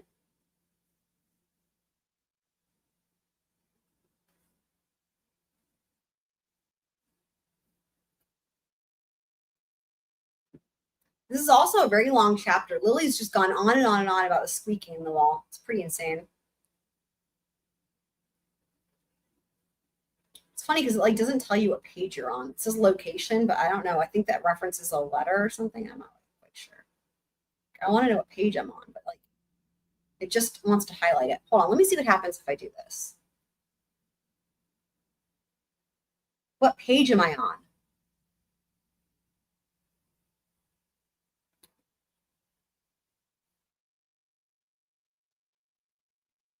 Huh. Looks like we're actually making our way through it. So we're right here on chapter 9, Lily, right?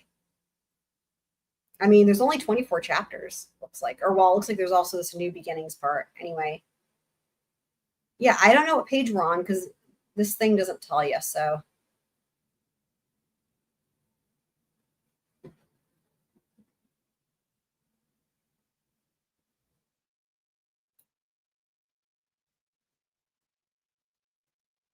Right? I know, right? Doug says, I guess fiction just got a major identity crisis. I know. It's pretty insane, actually. There's been a lot in this one. Lots of typos, or not even typos, just errors in general. Errors left and right and center. Tons of patronizing and gaslighting and all kinds of stuff. So, what happens if I hit page up, page down? Let's see. Oh, it's scrolling on the chat. Hold on. So I have to click on here, but see, then it just does that. Let's see. Okay, it just turns the page the same way as when I click the arrow, forward or back. But it doesn't tell you what the page number is. You know what I mean? So here he is. Woo! Yay! Hooray! Thanks for coming on, M. Kane Ultra. You're welcome. Yay! AKA Reading Canebo. What's with the is there a story behind the new name?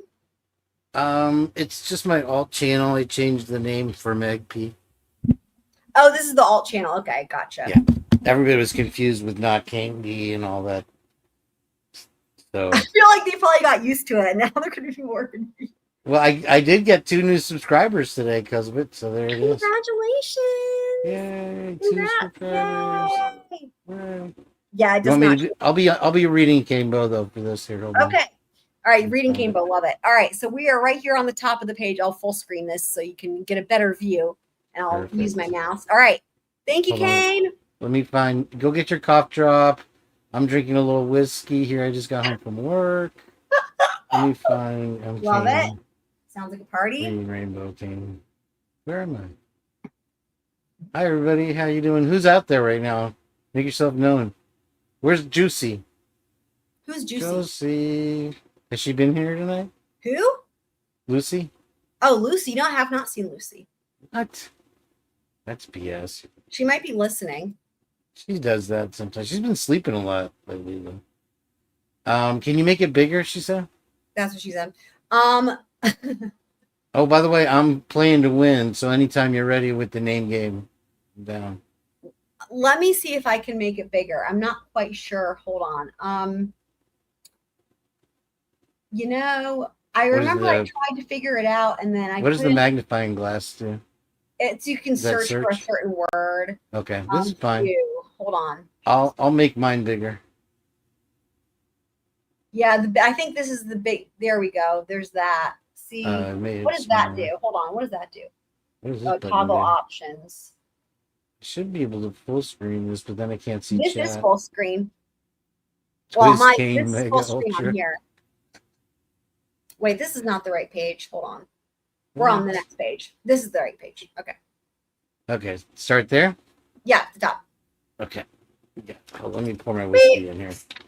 Gotta have some whiskey. Even Rockford told me I was drinking too much that day. I'm like, what? Okay. It's part of my workout. All right, let's. Got it. How was work, by the way? You doing good? Everything cool? Oh yeah, today was crazy because they tried to join the rest of the state into the courts and the whole thing fucking crashed. So it was a disaster, basically. Was it because of Elmo? No, not the Elmo. Never the Elmo's fault. Like it's like when you go to the NCE courts website to try to find up look up people's charges and whatnot, or even court dates, whatever. It says 505 bad gateway. Can we do it so I can see my face up there? My pretty face. Everybody knows. Yes. I mean, it'll be less view of the majigger, but yeah, we can do that. That's okay. There we go. That's good. All right, and there's you. Yeah, I love the work stories. They're great. I tell you real quick, I had some craziness on my work route doing Kane Uber. They had, at the first delivery, there was a hazardous response team or whatever, and they had the full tank and like motorcycles, squad cars, SWAT, and it was this at the front of this apartment complex. They would not let me stop to take a picture, and they let me in. Lame. It was nuts. And then there was like 5 people pulled over, and then when I got to my next delivery at Popeye's Chicken, which always has a problem, there was a cop there because some guy went behind the counter and he ripped the printer out of the wall and threw boxes and was screaming. I got there right at, and the last time I was at that Popeyes, some like skinhead guy was going off on the crew there. They take a long time because chicken takes a long time to cook to order, and people don't understand that, so they freak out because they have to wait 20 minutes for a sandwich. So yeah, the cop was there. He's like, yeah, the guy was going crazy. Anyway, so I tell you that. Yeah, and let me finish up with the last delivery I had last night was in this really fancy, rich neighborhood by the beach, Indian Rocks Beach, and somehow there's this small little trailer park that I guess they refused to sell. So there's like 10 trailers in this U-shaped road inside of like billion-dollar mansions. And so I go to the delivery and I cannot, there's like a paragraph on how to find this place. And it goes, he was number 3. I'm a blue house with number 3 on it. I'm like, okay, that sounds easy to find. And I drive, it goes 1, 2, 9, 15, 20. I'm like, what the fuck? So I'm driving around this street like 15 times. Finally, I called the guy. Of course, his phone was out of service.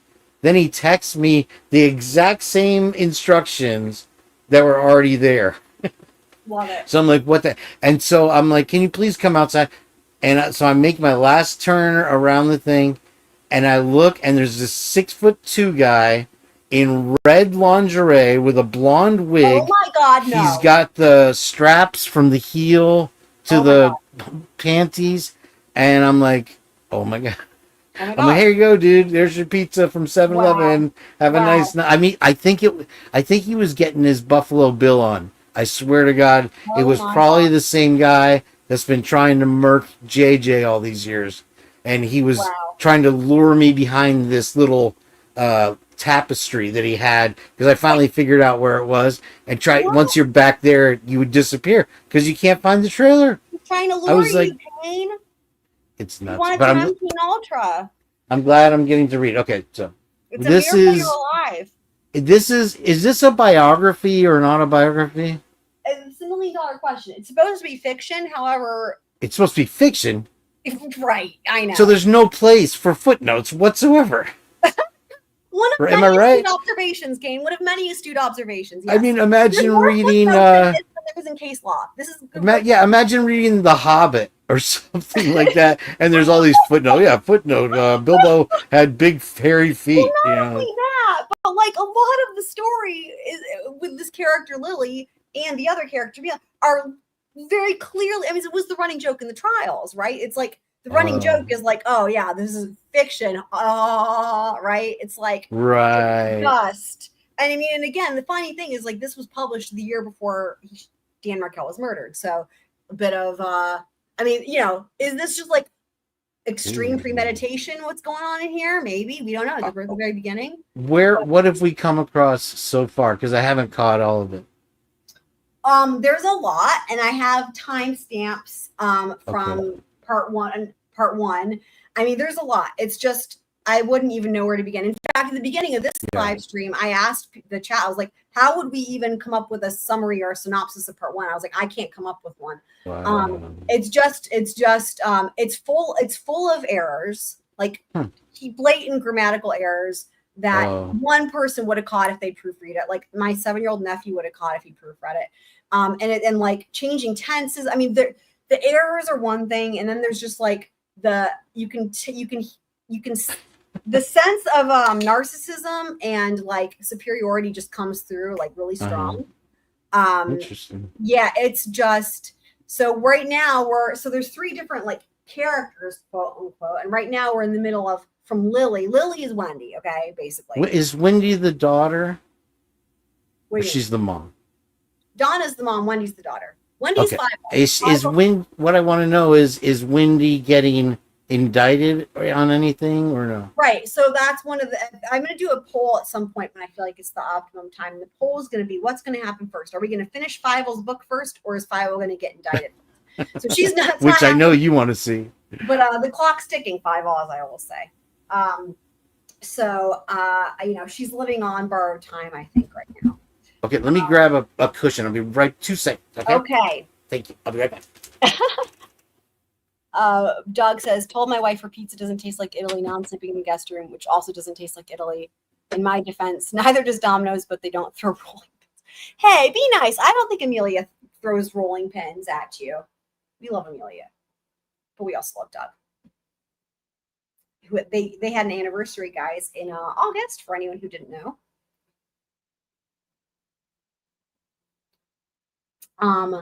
So we are on one of Lily's chapters, and she's been going on and on and on and on about the scratching in the wall, and this whole story with the scratching in the wall, and and her neighbors, or not well, I guess kind of neighbors, but basically also like her landlords, who she really looks down upon, just like every other human. I mean, that she looks down upon every other human is what I mean.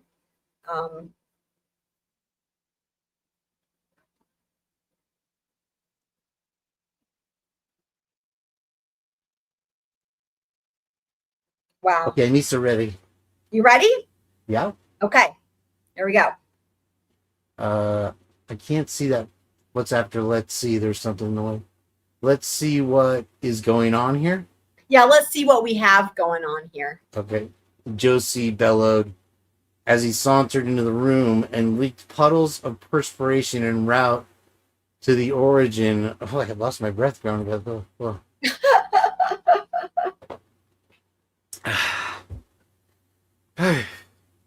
En route to his origin of the scratching. Josie then proceeded to get down on one sweaty knee, peer down into the hole that the mystery animal had gnawed into the wall, and noticed some fecal matter below the opening. He then pinched a sizable amount of feces between his thumb and index finger, rolled it around scientifically, and then tasted it. And we have a footnote. Footnote 27. Oh my God. Is there really a footnote? Yeah, hold on. It's Godol's does this thing with the highlighting. Hold on. There it is. Footnote. I am not sure what kind of science this would be. Oh, very funny. It's like inside jokes. I get it. Okay, I see. God. You know, anybody can publish a book through like Amazon, right? Literally. For $100, right? Literally. So. 100, yes. And anyone can do it, and it would be better than this book. Just saying. To check its consistency and declared, yes, sirree. This here definitely came from a rodent. Wow, I picked up right at the right time. Wow is all I can say. Mystery solved. What? Not a moment passed before Jeannie Paishi came in carrying an unopened box of mothballs. She did so with such nonchalance that it seemed as if everyone keeps a ready box of mothballs next to the sugar bowl just in case a situation should arise. This should do it, Miss Lily. Where is your masking tape? Jeannie asked as she simulated simultaneously. Where is it? It carried over the page simultaneously. I lost it. We're at the top of the page. Simultaneously poked around the house. I hated to tell her that since we had opened all our boxes in the Hiawassee Springs and repackaged any, we were fresh out of both mothballs and masking tape. How in the world did we survive? Living right there on that edge. Jeannie sent Yoshi back to their house. What? He returned with the masking tape and we began plugging the hole, giggity. But only after we shoved it full of enough mothballs to make it smell like 16 of your grandmother's old winter coats in the closet. Isn't this cruel, I asked, wondering about the poor little varmint holed up in the wall. Jeannie wasn't the slightest bit concerned. Miss Lily, I saw the proudest looking mama squirrel on your porch the other day, and I just know she is using that wall to make her babies. Hold on. At the beginning of this segment where she started talking about the scratching and she mentioned like a fox, a rabbit, a squirrel, a mouse, and I made a joke about how the only varmint around these parts is good old Fievaled. And I was like, she better not be about to talk shit about squirrels of all the things. If you guys, if there's one thing left that Wendi hadn't done yet that could make me, I can't even. Is she poisoning the squirrels? I can't. I will say already, this is way too much discussion about where are we going with this. I mean, it's a rat in the wall. This has been going on for, at this point, it's probably about 40% of the entirety of the book so far has been about the scratching. Yeah, I mean, this is literally covered in one sentence. I had rats. 100%. 100%. Period. It's crazy. It's crazy. We've got Miss Lily, I saw the proudest looking mama squirrel on your porch the other day, and I just know she's using that there wall to make her babies. You got to pull that as a quote right there. Timestamp that one. I have seen her come in and out, so I know she has another exit. This blockade here will just keep her from using your living room for an exit. Sound good? Oh, here comes the footnotes. I wasn't exactly sure what would possibly sound good about the idea of rodents birthing and rearing on my wall. She doesn't even talk like this. But from somewhere deep inside, the animal lover in me replied, sounds good, Jeannie. Just glad they have a way back out. Oh my God. So wow. You might feel better, Kane, to know that all of these footnotes we've already read because they put them all in time with, yes, exactly. I have no time for that bullshit. Right? Okay. Hey, you get to be another person now. You get to be Rosa. So Rosa is like a middle school age girl from Argentina who's just moved to South Florida. Okay. Right? Where is she from? Argentina. Argentina. Okay. Mm-hmm. Clarita Diary. Where was I? Oh, right. Did you want me to do the voices? Anna yes, great. Excellent. Yes, great. Thank you. Thank you. Yes. Yeah. Okay. Clarita Diary. Where was I? All right. Anna we had just arrived, and I'd seen Coquenas at the airport. Senora Coquena came over to Anna, and I greeted us traditionally with one kiss on each of our right cheeks. She introduced us to Senora Cuenca and said we would meet her teenage son, Martin, back at the house that evening. Anna and I continued to hold hands, squeezing each other excitedly but still trying to play it cool as we dragged our heavy bags and followed the Conquentas toward their car. I remember looking around the parking lot and my eyes rested on a shiny black Mercedes. I just knew must be the Coquenas car. Instead, they directed us to a car that probably used to be red, but most of the paint had peeled off. It looked old, but it was hot in the car, and with the windows down, we couldn't hear much, so Anna and I just sat through the 15-minute ride back to Cuenta's house in excited silence, buzzing with what might be. We got to the house, and Cuentas immediately showed Anna and me where we would sleep. They had put 2 sleeping bags on the carpet floor in the room next to the laundry room, which was 10 times the space we had in Argentina.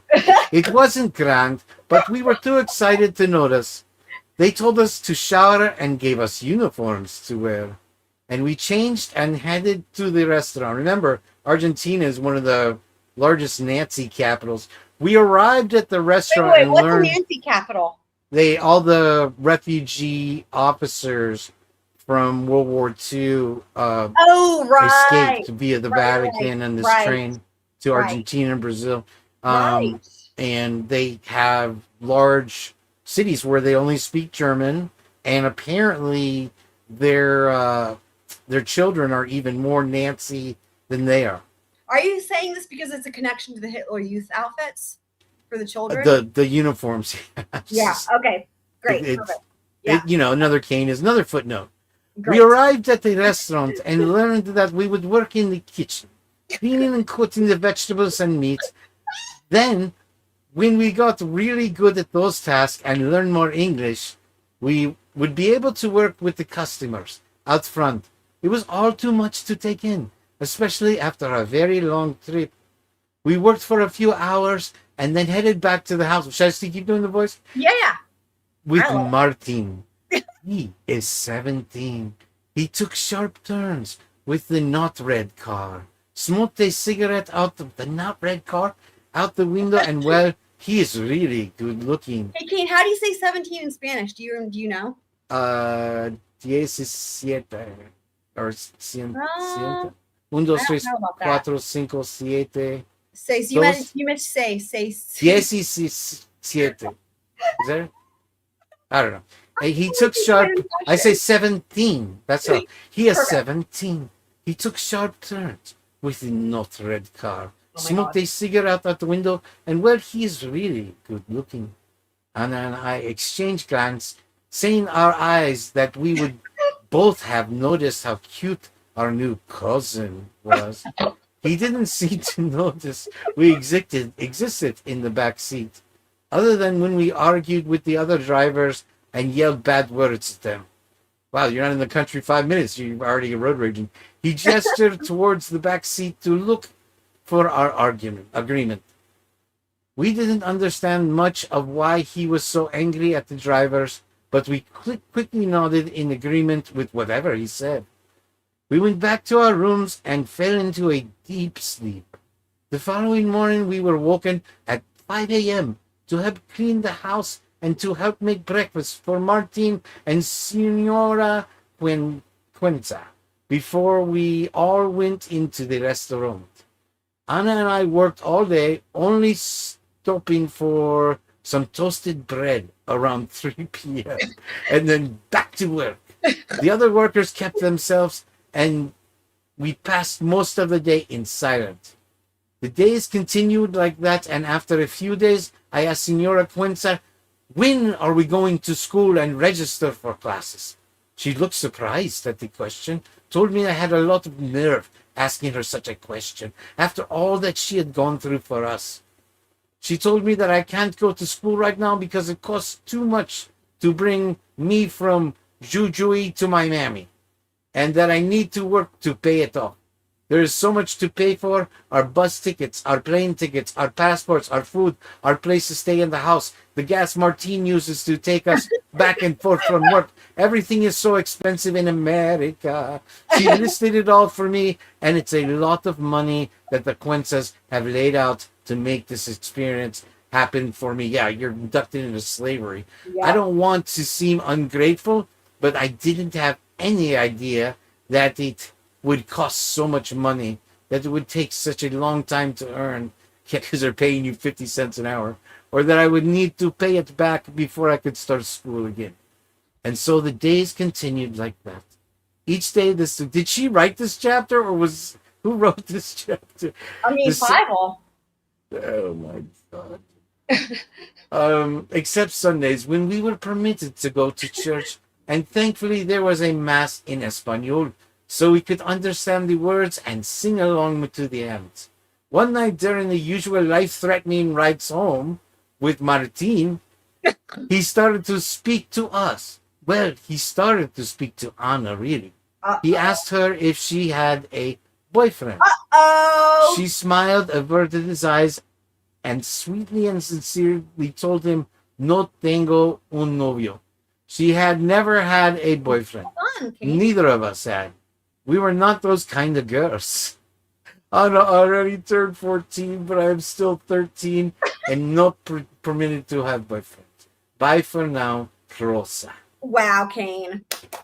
Wow. Thank you, everybody. Hold it with that accent. That Now make sure I tell you, Doug just got back from Italy, and all he did was say his wife's pizza didn't taste like Italy. I mean, that's not so bad. Anyway, let's continue on. Okay. Rosa. Now That's the Rosa chapter. Some Some things are too personal for. I don't know what this is because it's supposed to be Mila now. Wait, what? Who is this? Where do we go? Well, Is so it this now- is the next page, but there's no. Every single chapter always says she says bye for now, right? And then it doesn't say. Is this another like what? I guess this is still her.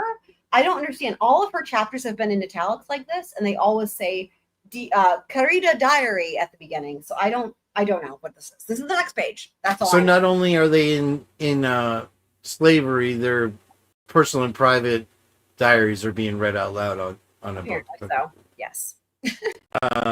We're probably the only ones reading it, so maybe Right. the judge. Some things are too personal, even for the diary. Some things I don't want other people to know. It's too hard. I'm so embarrassed that I was really jealous at first. Is this her Rosa continuing? Yeah, it's gotta be. It doesn't make any sense, but you know. I even remember a few nights when I woke up and saw that Anna wasn't sleeping next to me. Dun, dun, dun. I looked at the clock on the wall and waited 10 minutes for her to come back from the bathroom. When she didn't come back, I explored the house to find her. I didn't want to wake the consequences, so I tiptoed as quietly as possible. After checking a few doors, I entered Martine's room. Oh, no. He had Anna in his bed. No. And they were moving around under the covers. Me no comprende. And I heard her whimper. She sounded like the stray dogs in our old neighborhood. When the mean little boys would corner them and pelt them with rocks. No, please don't do that to dogs, people. She didn't sound so happy. I called her name and she told me to go away. She said it calmly, but finished with more whimpering. Oh dear. I waited up for her and heard her when she crawled into bed. Our sleeping bags were pressed next to each other, but I put mine closer to the wall. She had already made such a large space between us.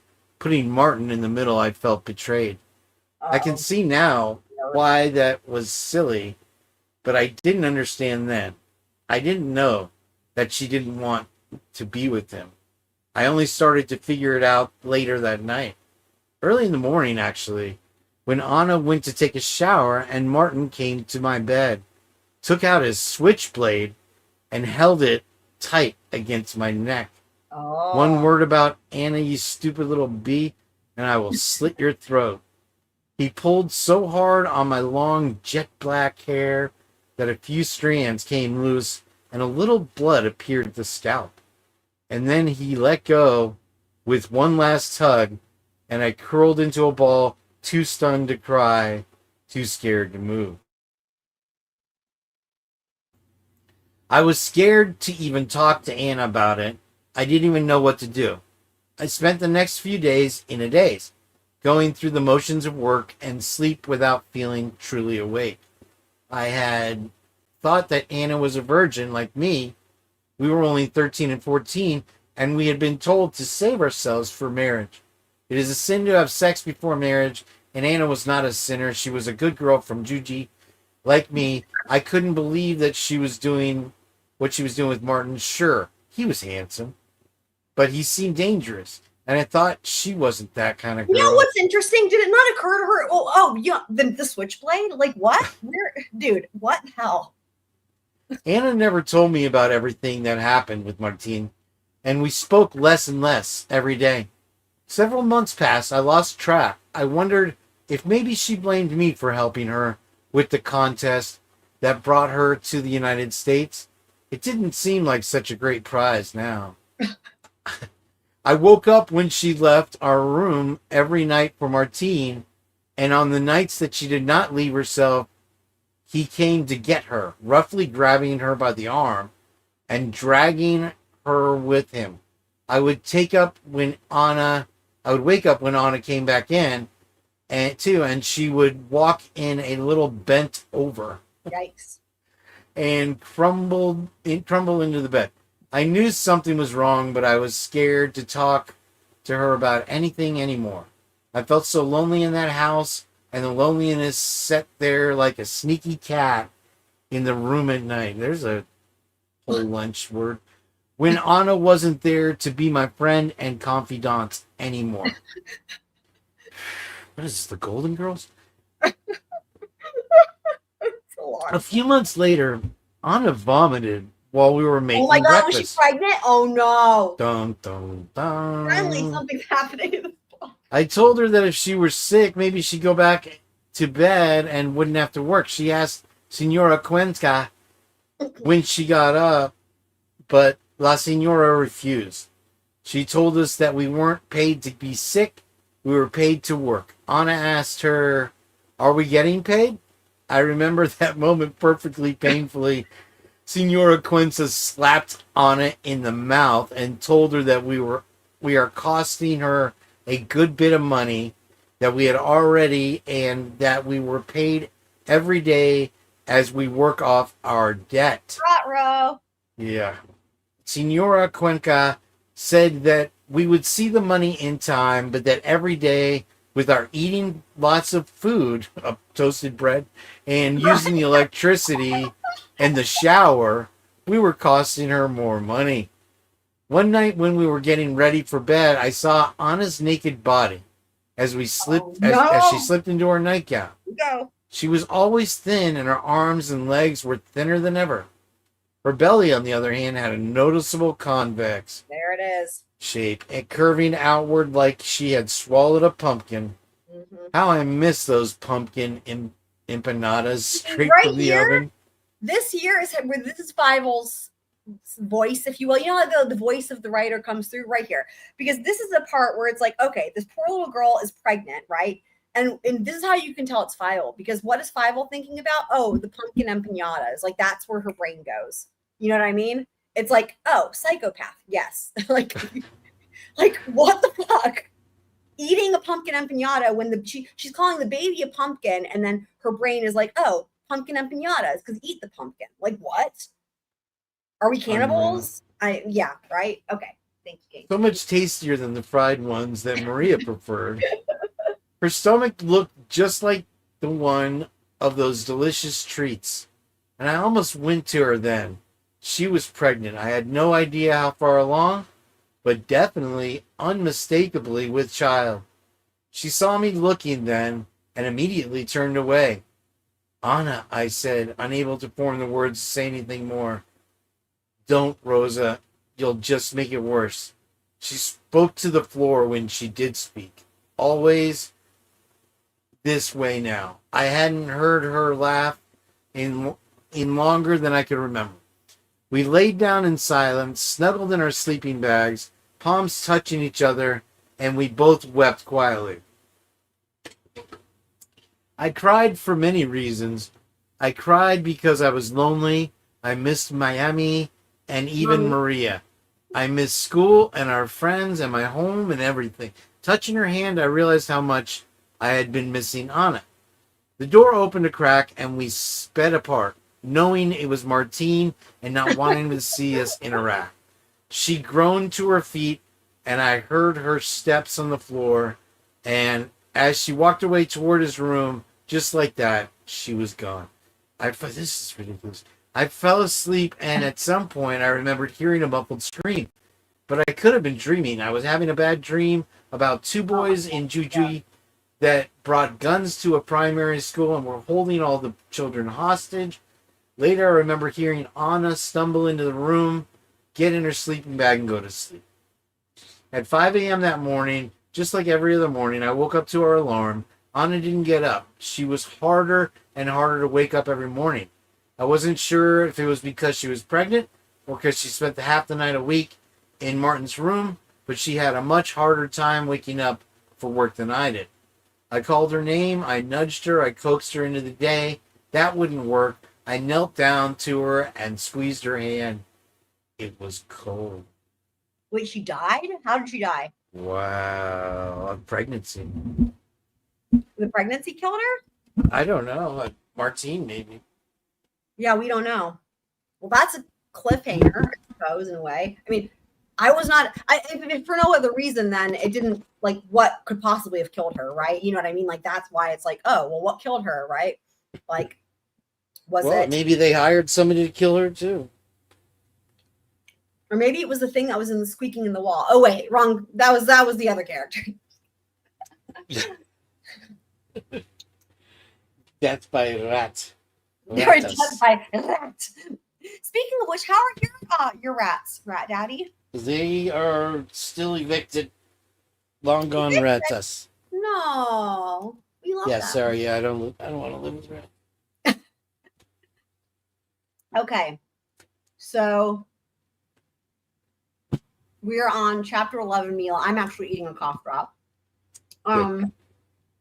So let's see. How long have we got going on here? Should we keep going or should we save this one for next time, Kane? What do you think? It's up to you. All I know is winner. Oh, wow. You got me. Nightbot's on your side. Wow. 1 to Chelsea. It's funny because I literally just did that. I literally looked up and saw it, and I had it set in there waiting. It's because when you said rats, that's what made me think of it. Damn it. All right, you got me this time. I got you. Okay. I'll read for a little bit just to give you a break and see how much I can handle here. Okay. Both voice-wise and brain-wise, right? Okay.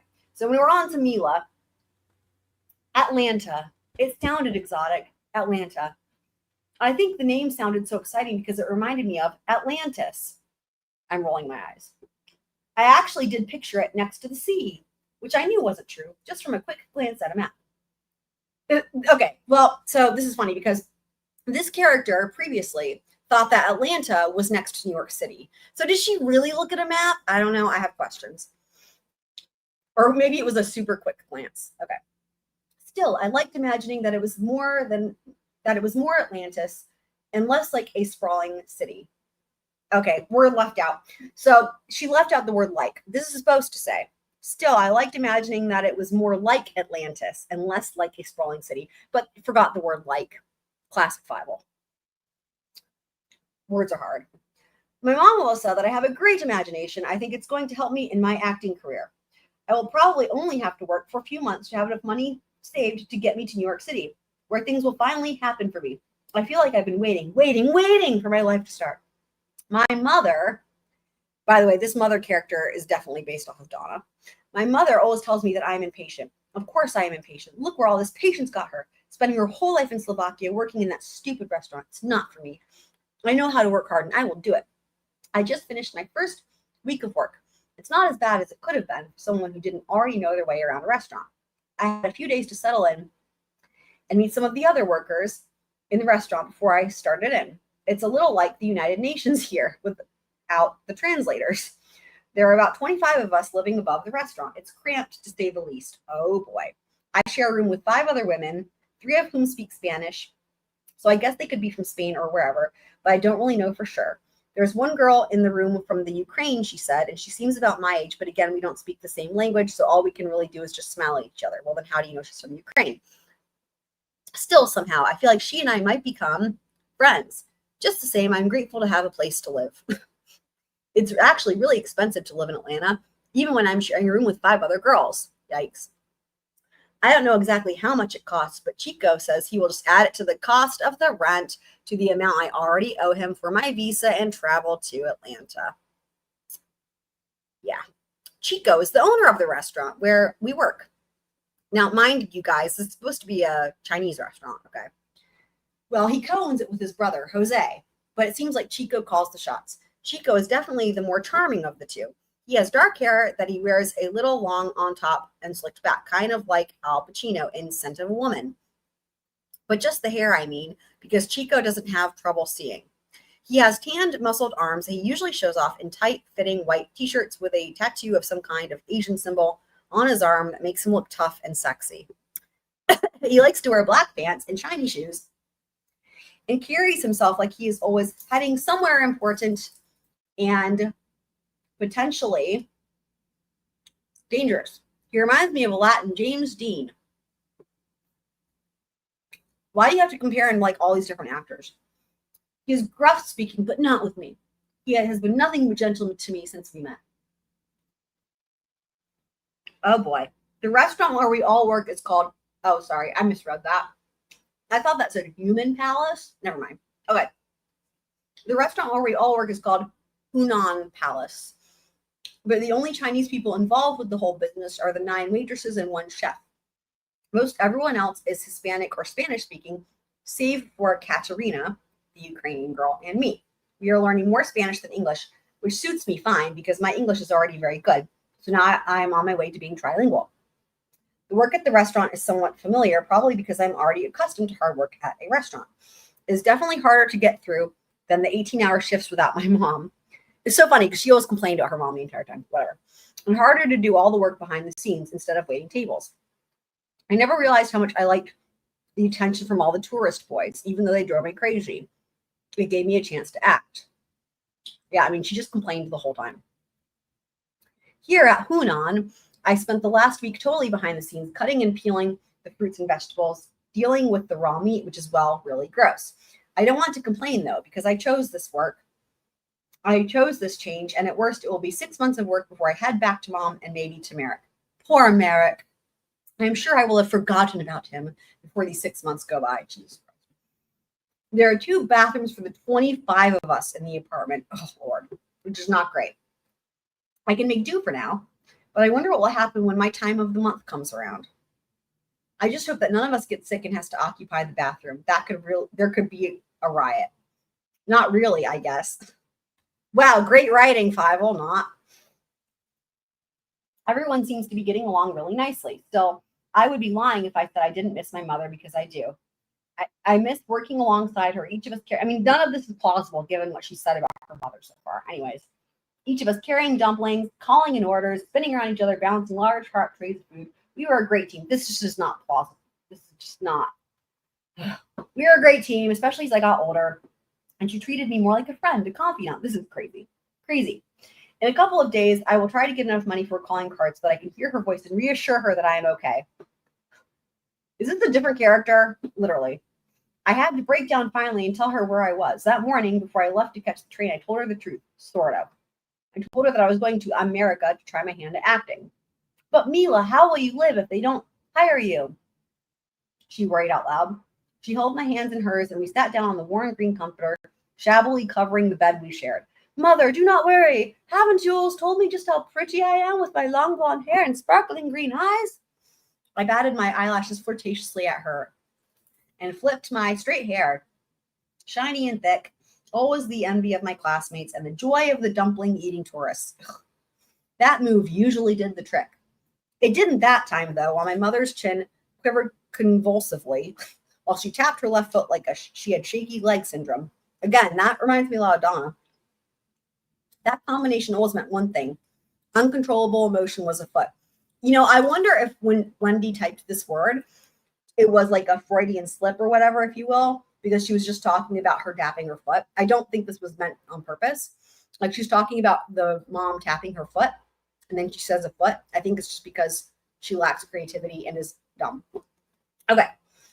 She didn't cry, although I could tell that she was on the verge, and if the waterworks started, there would be no end. Instead, my mother pulled herself together quickly, as if she knew that when she cries, I tend to shut off. It's a terrible thing to watch a parent cry, and for some reason, my childish response has always been to harden my heart against the pain, count to 10, and think of acting out the role of spoiled. You've got to be kidding me. Sorry, let me read this part again. My childish response has always been to harden my heart against the pain, count to 10, and to think of acting out the role of spoiled kids I've seen in movies and the ways they treat their American parents. Guys, think back to part 1. Remember how we started out part 1 by listening to Fievaled at that creative writing class, and the part where she talked about, not she, the other people, talked about how she doesn't like show emotion on the outside, and like they got into that whole bit about how when there's like terrible, like traumatic news, she smiles. I'm thinking back to that right now. Because again, this tracks for Wendi of like reacting to human emotion, and like there's no empathy. It's like the opposite. It's terrifying actually. Mila, my love, I am serious. How will you survive on your good looks alone? I know that you are smart. Please don't go. You will stay. You will go to university. You will find a way to pay for your tuition. We will find a way to something better. I have tried for you. I have tried and tried. And please don't go. Please, my sweet Mila, please don't go. I guess she couldn't help herself. She started to sob, and that quickly turned into yelling and begging.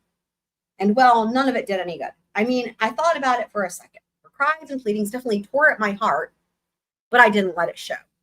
I kept the emotion and the indecision inside for the benefit of both of us. I didn't want her to think that I could be convinced that maybe it wasn't a good idea to go to the US. I am 18 years old already. It is time for me to find my own way, do my own thing, get out and see the world. Like hover around, hover around, hover around. Now you're free to see the world. Do you guys remember those commercials from back in the day when they go to the Grand Canyon? Anyway. All right, go see the world. It would have been so much easier to stay in Bratislava, but also harder in a way. I would have spent every day wondering what if, and I don't want to live my life that way. Mom, you've always told me that I can make you laugh, that I'm a natural born actress. You didn't bring me into this world to shut me into a little box and let me suffocate. I'm a beautiful bird. More like a not beautiful mouse, to be honest. I'm a beautiful bird with big wings that need to stretch, or I'll just die here in my little box. I'll die. More like a little mouse with a beret on. I raised a dramatic hand to my head. You know what's so funny is I literally was picturing that when I read it. I raised a dramatic hand to my head and tried my best Southern accent from America that I had seen in Steel Magnolias, this movie from the 1980s. It worked. She finally laughed. Still, it was an uneasy laughter, and I doubt she was truly convinced. I can go anywhere on my hover round. Do you remember what I'm talking about, Kane? Hover round. I'm in the Grand Canyon. Now you're free to see the world. What does this have to do with the rat? What, the hover round? The whole thing with... The whole thing, yeah. Fuck if I know. Hello, Miss Mojo Rising. Welcome, Miss Mojo. I mean, there she is with her beret. That's what I'm saying. Right? You can't have a box. The box needs to be big enough for Fieval's hat to not get squished. But no bigger. Just as big is big enough for the fucking hat to fit. That's what I'm saying. I think we need a couple goats. We need what now? We need some goats. Some goats? Ask and you shall receive. I think I need to replace the battery again. I am complete. We love the goat. We love the goats. So we've made good progress today. I think it might be a good stopping point though, because for all of our squirrel friends who are on replay crew, they got to get caught up. And we cover a lot of ground on this one. So I will get timestamps with everything, with all the different chapters and the noteworthy bits. I'll definitely make sure that you guys can find. Miss Mojo just got here. Let me read one more chapter. You want to read one more? Okay, fine. Because, I mean, we're only at 2 hours. That's just getting started by purchasing. That's a good point. Okay. What do we have now? Oh, we're back to Lily. Oh, Lily. Okay. After 6 months, I'll get right into it if you want. Let's go. When you're ready. Okay. Chapter 12. Lily. After 6 months of work, I'm about to be unemployed. Rumor has it that our funding is about to be cut. 6 months of building relationships with clients who depend on me to help them feel safe and have legal, I'm trying to grab a bug, and have legal status in the U.S. Maybe I'm delusional, but I really feel like my clients need me. I am their only provider of free immigration legal services to Hiawassee Springs. What if I work for free instead? My mom already thinks I just about do. My mom already thinks maybe I could give up my salary entirely and represent clients without getting paid and then just waitress on the side. I mean, coming from DC, the cost of living in Hiawassee Springs is only a fraction of my former expenses. That said, I used to work at a private law firm. We So know. so I had more money to spend, and Josh and I have been talking it over for weeks. We almost have the same conversation with few variations. Lily, I want you to be happy. Who's saying that? But I am happy, Josh Cito. I love you. I am not egotistical enough to believe that loving me is enough. Lily, I know you miss your friends and your family and the life you used to have in DC before I dragged you here, he pouted. Hearing him recognize that what I gave up to be with him filled my heart with love. I just wanted to squeeze him and never let him go. Lily, I think this job makes you happy. Do you want to stay in the IJC and just work without pay for a while? The funding may come back, right? My Josh, always the optimist. Lovey, the funding is not coming back, but it could, right? Or you could canvass the community doing fundraising. Or you could contact your old firm or the national lawyer organizations and see if they want to help fund legal services for the immigrants. Josh lit up with each new idea as if it had just invented a solution to global warming. He truly believed that he could fix anything that ailed me. Sweetie, I will try all of those ideas. They are really good suggestions, and I will give it a shot. I didn't think they were good suggestions at all. I knew she was going to say that. I knew she was going to fucking say that. God damn it. I even knew, but I didn't have the heart to tell him. He didn't know the slightest thing about my line of work. Real quick, I just wanted to note that for anyone who remembers during all of the trials, one of the grounds that Wendi tried to, again, relocate down to Miami from Tallahassee during the whole divorce and everything when Dan was still alive, one of the many grounds was her lack of stable work. And it was one they went at great lengths about this, right? That her position was not tenured, that it was touch and go, right? That it was unstable. It was described exactly as it was described here. Just noting that, just as we talk about this work of quote unquote fiction. So, okay. Carry on. 1 month later, the conversation basically repeated, and a new infusion of sound, reasonable suggestions from Josh. I'll save you the repetition and start basically where we left off a month earlier.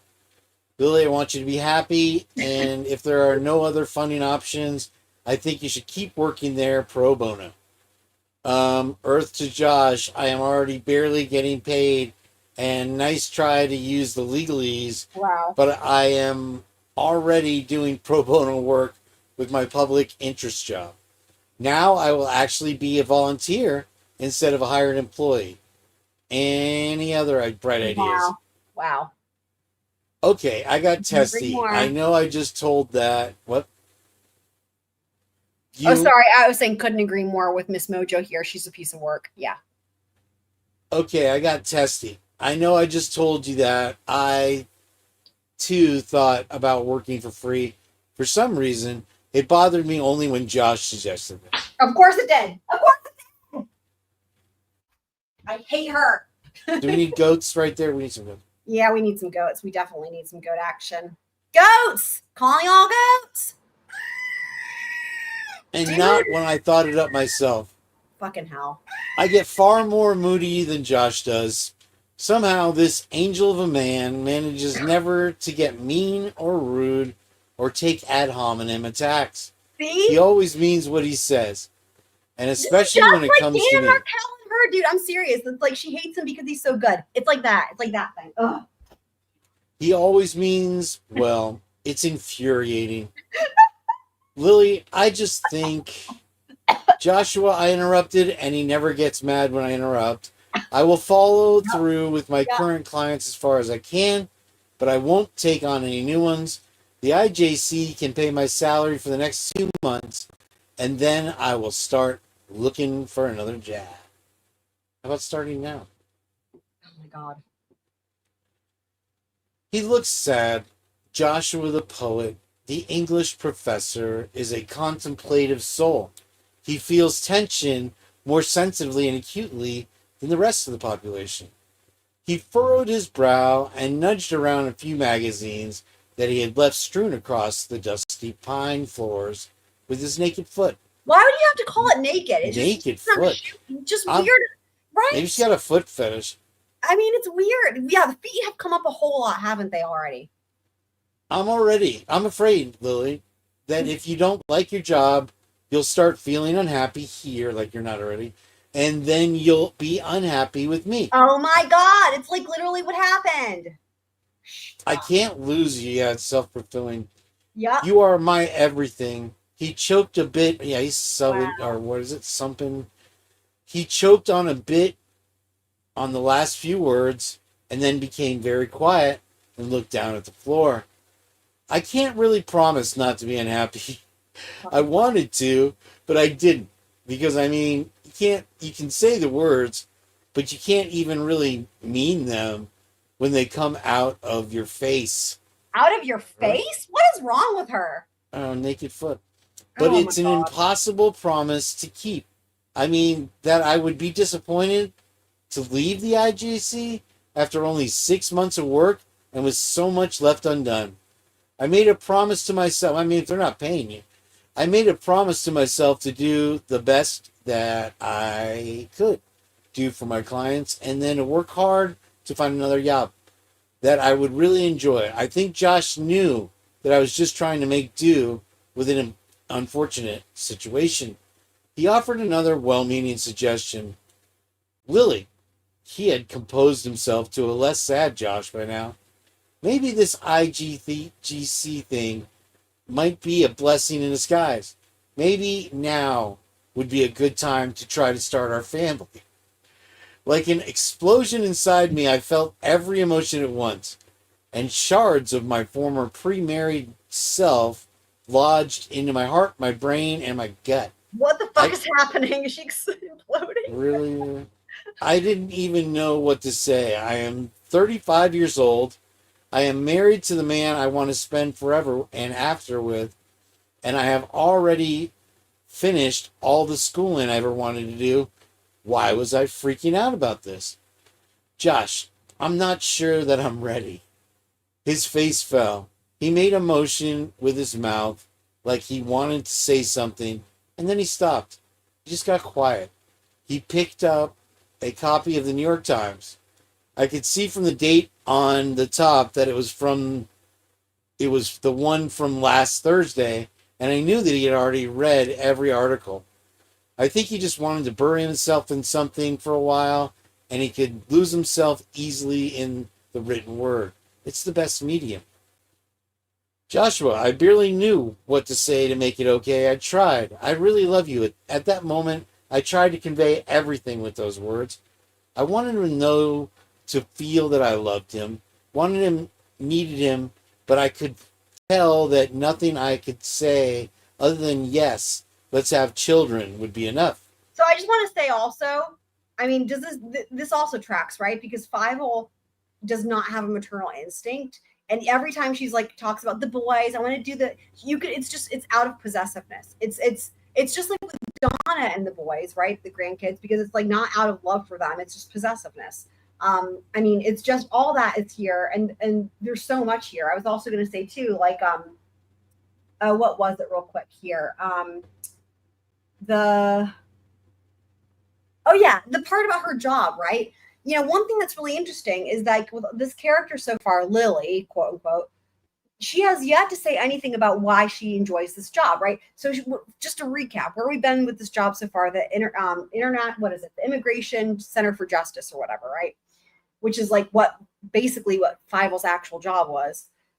You know, the way she explains it, right, is they move there to what is really Tallahassee, but she calls it Hiawassee Springs, right? They moved there, and it's the only place that was hiring, and there was nowhere else that would take her. Okay. And so that's how she ends up doing this job. It's not because she has a passion for helping people. It's not because she already knows Spanish. It's not because she wants to like make immigrants' lives better. It's not because she wants to do anything good. It's because nowhere else would take her. Right. And so she starts working at this place. And the way she's described it so far in a nutshell is it's like a piece of shit. There's like the chairs are falling apart. The people who frequent it are like creeps, or they're just like dumb or whatever. what she has not said so far at all is like, boy, I helped this person and that was great. Nothing, it's not even hinted at. So what's really funny is like this whole bit about how it's like, oh, I know you really want to keep this job and da da da da. And it's like, this character, quote unquote, hasn't even attempted to make it seem like there's anything about this job except for the fact that she hates this job.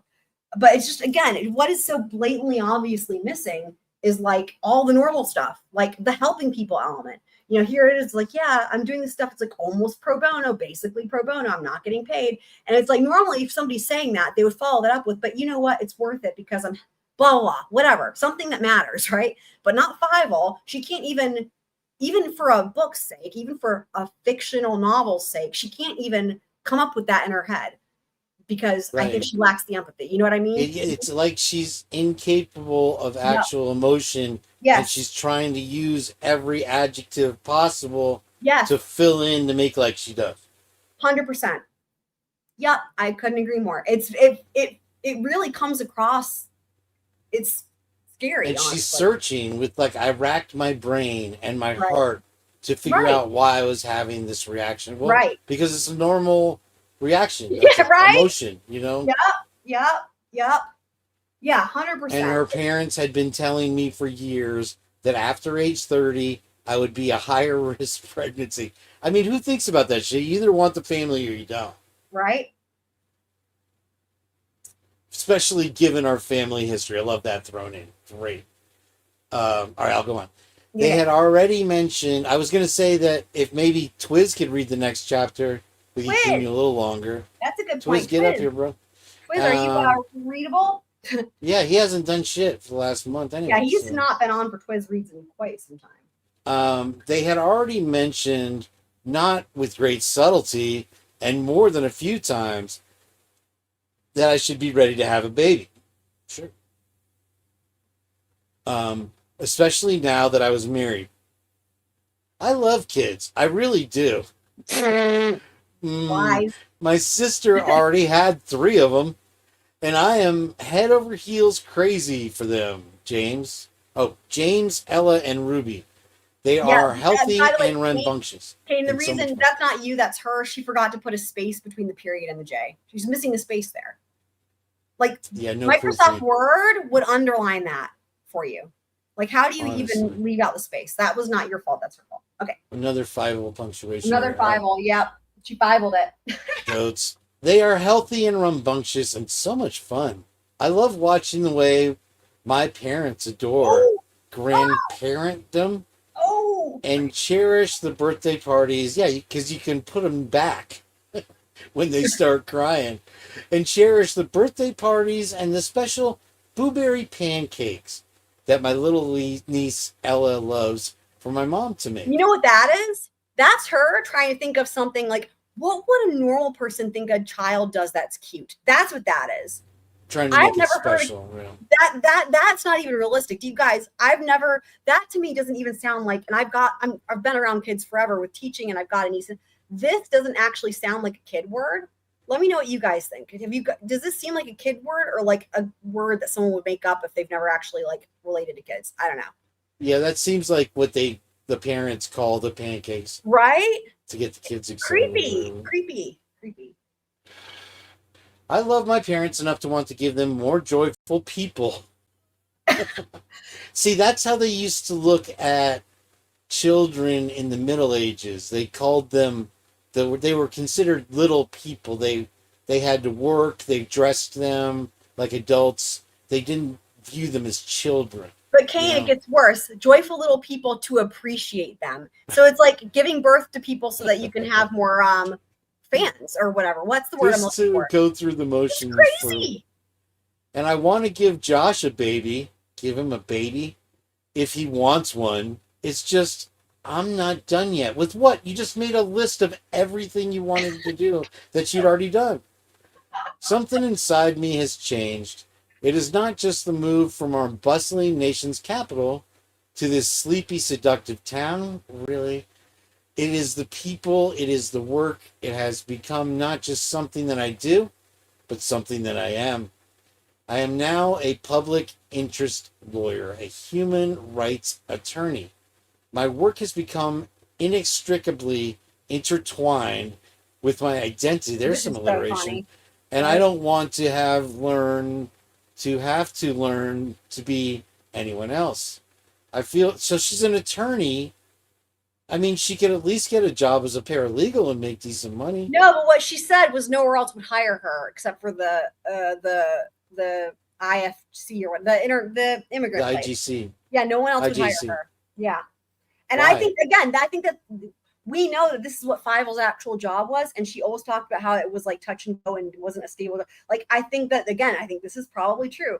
I mean, I believe it if no one else would hire her, in real life. But here's the funny thing: the public interest lawyer. That's the part that is specific to this character, because this character's backstory, this Lily character's backstory, is before doing the stuff for the immigrant place. She was hired by a big law firm and she was like fancy and rich and doing all this and that or whatever. That part Fievel never did. So Fievel added that part on of like, oh, she was at this big law firm and this and that. And like the whole first, like if you watch part 1, like all of Lily's chapters are about this, right? And it's like she goes from that to then this like human rights attorney, right, for the immigrant place. But in the real life, Fievel only did the second part. So yeah, it's not really human rights; it's more immigration. 100%, right. Yeah, totally. It's not 100%. That's been bugging me as well. It's really not human. You're absolutely. I'll be honest with you. What was the girl's name? Anna. Mm-hmm. The insertion of the Anna story was very. It was disassociative. It kind of pulls you away from the story. Yeah, I agree. It makes you kind of reject her attempt to seem human. I don't want to learn to be anyone else. I feel the most me I have ever felt, and I know that having a baby would change everything. With a baby, the baby has to come first. There it is. Oh my God, there it is. Boom, boom. And I don't even know what a narcissist is, and I can tell you that too. I know what I would want for it to be that way. Remember, she's gaslighting herself. If she goes to trial, they can read this on the stand and confront her with all this. Dude, her own words. Jokes. And yet right now, I want to put my work, my clients, before anything else. I mean, she is very encompassed by her job, I guess, but it's just the job. It doesn't really, the human aspect doesn't matter. Right. I know that I am shit about it the whole time. She talks constant shit about it until there's something else, and then she's like, "Oh, the job." It's like here it is, right here. I am. Yep. I know that I am a part of something at the IJC. I am a part of the solution. I don't mean to be very dramatic about my work, but it feels important and timely. It feels essential, and I can't stop it now. Having my funding yanked at the same time that Josh is starting to ask about kids makes me feel like I am standing on a carpet while the ground is dragged from beneath my feet, her naked feet, leaving me stranded. Whatever. Yeah, her naked feet. It's horrible to say, but having a baby now would be like making a concession. I'm glad you can see that's horrible. I would Good point. feel folded back into my previous self. That self worked at a big law firm. There it is again, the big law firm. Dude, I needed to be keeping a counter, and it's too late now, but like the big law firm, private law firm. If we were keeping a counter on that, we're probably well past 20 now on this. I mean, it's like, I can't imagine anybody reading this legitimately and just like reading this like as if it's a book. Because how can any person, even if they have no idea who the Adelsons are, even if they have no idea for like the crimes and all that, the fact that she keeps saying big law firm, private law firm so many times alone should like, at the very least be like, what the fuck is this a child? Like, what is happening? Because it's just like, she just keeps inserting it. It's crazy. It's like, what? Also notice there's no stories about anybody else that works there. No. Yeah. It's all about how important she is at the law firm. Yeah. Yep. And to these people. Which isn't even true. All right. Am I right or wrong? You're right. You're right. She never did that. She never did that. She never worked. Wendy never had a job at a law firm. Oh, this is Which complete is crazy fantasy. when you're an attorney, but anyway. Lord have mercy. I mean, I work at a law firm and I'm not even an attorney. So, like, I'm what? surprised. I wouldn't be surprised if she tries to represent herself at the trial if she gets one. Oh my God. I think they had enough trouble with her mom, though, to maybe leave her alone. You know who she should get? She should get Sarah Boone. You know what'll be great about if there is a trial is, what was it, her dad with the face? He looked like Harvey. fish sitting there the whole time. We get that again. All right. Kane, did you hear him today from Donna's sentencing? No. Well, we're going to watch that tomorrow. Just wait. It's crazy. Okay. Yeah. I know that I'm part of something at the IGAC. I am a part of the solution. I don't mean to be very dramatic about my work, but it feels important and timely. It feels essential, and I can't stop it now, having my fun and yank at the same time that Josh is starting to ask about kids. Makes me feel like I am standing on a carpet while the ground is dragged from beneath my feet. Why would the carpet not be leaving me dragged? stranded. Help my the carpet goes one way and then the curtains go the other, I guess. drag the ground. It's horrible to say, but I'm having a baby now would be more important than me, and that can't happen. I would feel folded back into my previous self. That self works at a big law firm, and you can't do it. And woke each day to too much caffeine and over toasted bagel on my way out. Did I miss a sentence?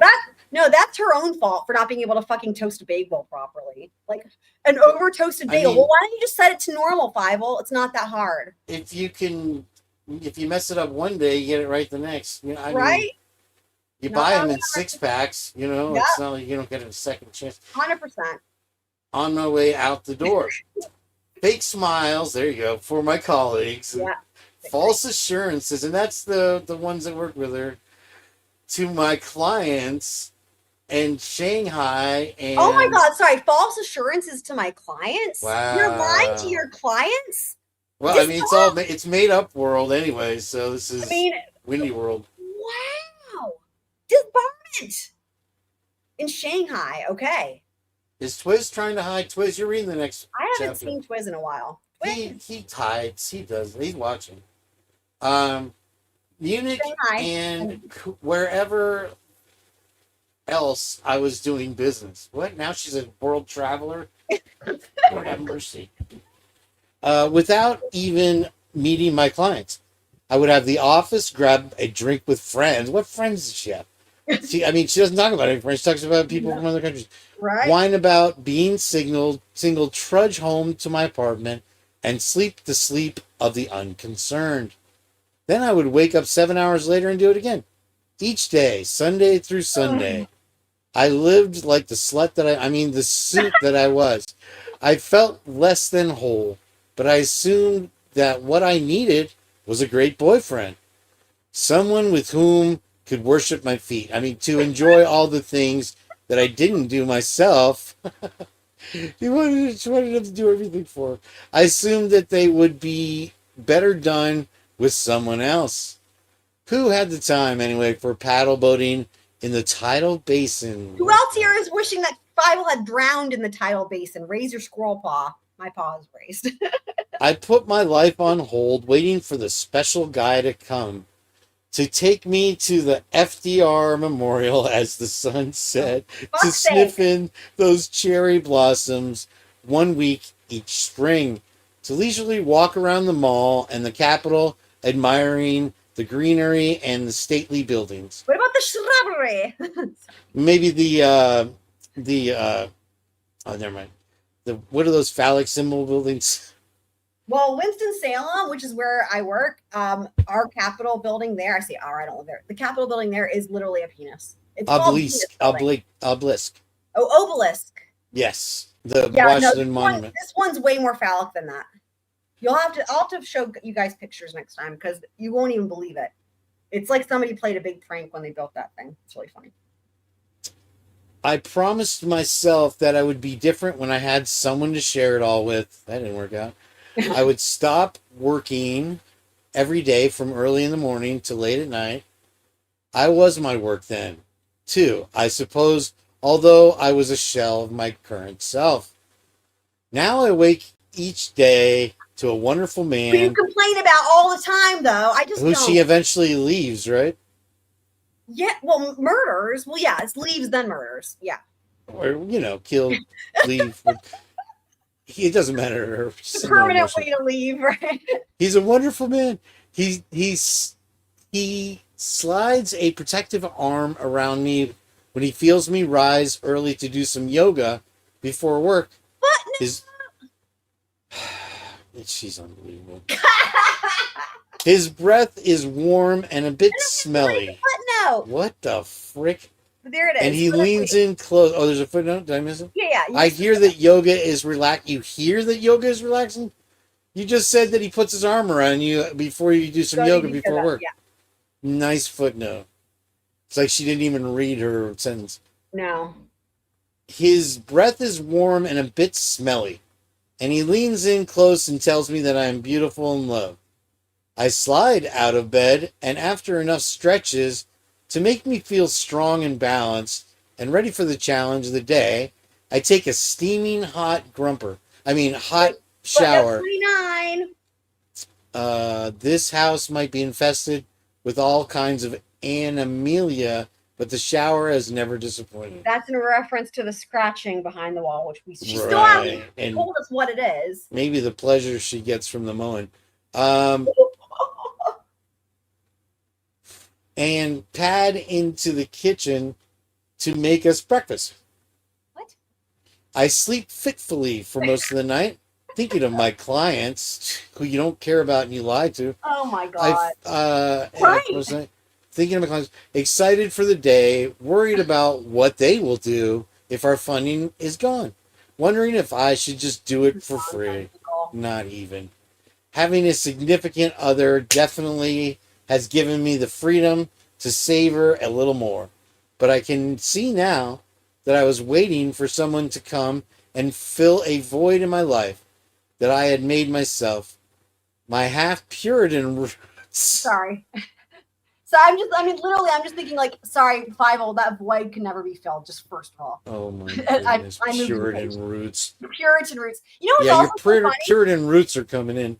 She also, this character already detailed her roots before, and there was nothing Puritan about it. It was like half Argentinian and half, I forget what the fuck else, but there was nothing Puritan. Anyway, she's now Puritan. Okay. Puritan mercy. All right. Puritan roots. From early in the morning till late at night. My work then, I suppose, although this is the same as the other paragraph. Wait, no, sorry. We were down here at the very bottom with the Puritan roots. My half. Where? Last sentence.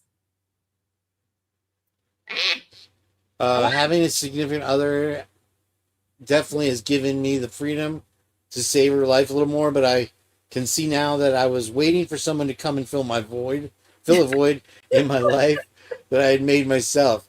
My half-Puritan roots and the corresponding work ethic made it so that my work, in many ways, is my identity. Without my work, I would just be a woman who gave up her high-powered job to live in a small-town America with her man. That story is fine for someone else, but it isn't my story. I am Lily Walker Stone. I am now an immigration attorney first, and someone's wife second. Wow. And so I return to my dilemma. I find myself sad. No. I don't see the dilemma. And spent at the end of each workday, more so than usual. I feel like I am running against the hourglass. Hold on, you guys, the hourglass. How many guys of my thumbnails have I done with Fievaled with the hourglass? Like, there's a fuck ton of them. I can't believe she said this because I always say they're coming for you, Fievaled. Clock's ticking, and I always do the hourglass, the one that's running out of time. I can't believe she said that. Sands of the hourglass. This is her now. So are the days of our lives. Oh my God. And each passing day means fewer people that I will be able to help. You see, people in most situations are not entitled to lawyers. It's not a right, and it's not an entitlement. If you are in a certain kind of criminal case, you will automatically receive a public defender. If not, you can fend for yourself. So if you are a woman whose husband met you in Mexico and brought you to the U.S. to marry you, and you think you are in love and loved in return, and then one day that man decides that he can treat you as he pleases, and he begins to hit. Now I see why she put the Lily thing, or the Anna thing. Right. Hit you hard all the time because it has been 3 years already and you have not given him a son. And he tells you that if you report the abuse to the police, that he will deport you. And your family in Mexico will be ashamed of you. Hey, It is a bit overwhelming, to say the least. Can we just appreciate how long that one sentence is? So here's where the sentence starts. Here. Do you see where my cursor is? So if you are a woman, it starts there. And it goes all the way to here before the U.S. Congress. It's impressive for a run-on sentence, honestly. Wow. Yeah. Okay. Where did I leave off? The U.S. Congress. The U.S. Congress has decided that you have the right to petition for your own immigration status, so that this abusive man cannot hold the fact that you are not yet legally here in the U.S. over your head. The only catch is that you need to know about this right, and you really need an attorney to help you through the process. And what if you live near Hiawassee Springs and you spend all day working in the fields? One season it is tomatoes, another oranges. And the days pass slowly. You are exhausted, working outside in the endless heat and humidity without time to catch your breath and seek legal advice. Even though your friends from the fields know about the IJC and knows that there's an attorney, Lily, to help you with your immigration That's papers. why they're not going, Fievaled, because they're like, nah, no, I'm not going. Don't go to Lily. For myself. No, Lily, no, Lily. It's not like you can afford to have your own car and your husband picks you up and drops you off at work, and between work and his abusive love and the house you must keep tidy to avoid another beating, there's just isn't time to think past today. It is hard enough for this woman to find a way to my office so that together we can end the cycle of abuse and she can make a fresh start for herself in the U.S. while she turned to while I am no longer here. I can't quit. I just can't do it. The needs of this migrant community are too large and too invisible. I don't want to work for free either. Right. I will just have to find a way. What this is saying to me is this is her what made her stick with this job is the sense of self-importance or what self-importance. Like that she's so important that she's the only person in the entire fucking world who can do this job. Again, she only has this job because it was the only place that would hire her. But yet now she's like the only person on the planet who could ever do this job. And it's not her desire to help people. Instead, it's her sense of self-importance that motivated her in real life and in my opinion, in real life and in this book, obviously, to keep this job. What do you think, Kane? Yeah, agreed. Okay. Yeah. I don't want to work for free either. Yeah. What's important to you? You're right here. I will just have to find a way to stay connected to this commitment I feel to my clients and their needs. I will find a way because I have the education and the means to do it. I will find a way first and foremost, and starting a family will have to wait until I am finished, whenever that may be. God, I feel bad for her 2 boys, and I hope they've never read this book. Well, they finally came about somehow. Yeah. So, bravo, Kane. Yay. Well done. Well done. Well done. So that's the end of this chapter. Up next, we return to Rosa. Oh, wow. back to Rosa, and will we learn, questions? Will we learn how Anna died? I don't know. You'll have to tune in next time, squirrel friends. Same bat channel. And so there's no spoilers. Enjoy that Fievaled. Tune in next time to find out what are we going to find out next time? What happened to Anna? What was going on with Mila? Oh yeah, Mila's living with 50,000 people or whatever. In the Chinese restaurant, that's a bunch of Hispanic people working there. And then we got this Fievel here who's like, deciding not to have kids. To say the least, there's many other things going on. So you'll have to tune in next time, guys, to find out what other atrocities are in store with, typos, grammatical issues, run-on sentences, punctuation, consciousness of guilt, all kinds of abuse. And also Twiz didn't come on to read, so he owes a stubble next time. Yeah, 100%. But Kane, thank you so much for keeping this party You're going. welcome. Thank you, everybody. I was able to drink some water, have a cough drop or two, and we got to keep reading, and that was extra fun. Love it. Love having you come and read with me, as always. So yeah. And we will be back tomorrow. Kane, are you going live? Tomorrow? No. Maybe sometimes Wednesday. Sometimes tonight? No, it's 2:30 already. Sometimes you do that. I know. I went live at 2 a.m. That's like 3 a.m. Oh, I didn't get the notification. Weird. Oh, really? Yeah. I haven't been tagging anybody, but I just want to see who comes. So it was literally just me and Noelle for like an hour last night. And then that's funny. Other people jumped in. I mean, I still should get the notification, but I would assume that when YouTube fails, if you tag people, it's more likely to, it's less likely to fail twice, but. Yeah, I've just been, it's like at 3 a.m. It's like, how much time do you have? I just wanted to make a quick sandwich after work and then go live. So for sure. Eventually people come. For sure. All right, we'll play that squirrel music. All right, we'll play that squirrel music and catch you guys on the next one. But for now, squirrel. Bye, Kane.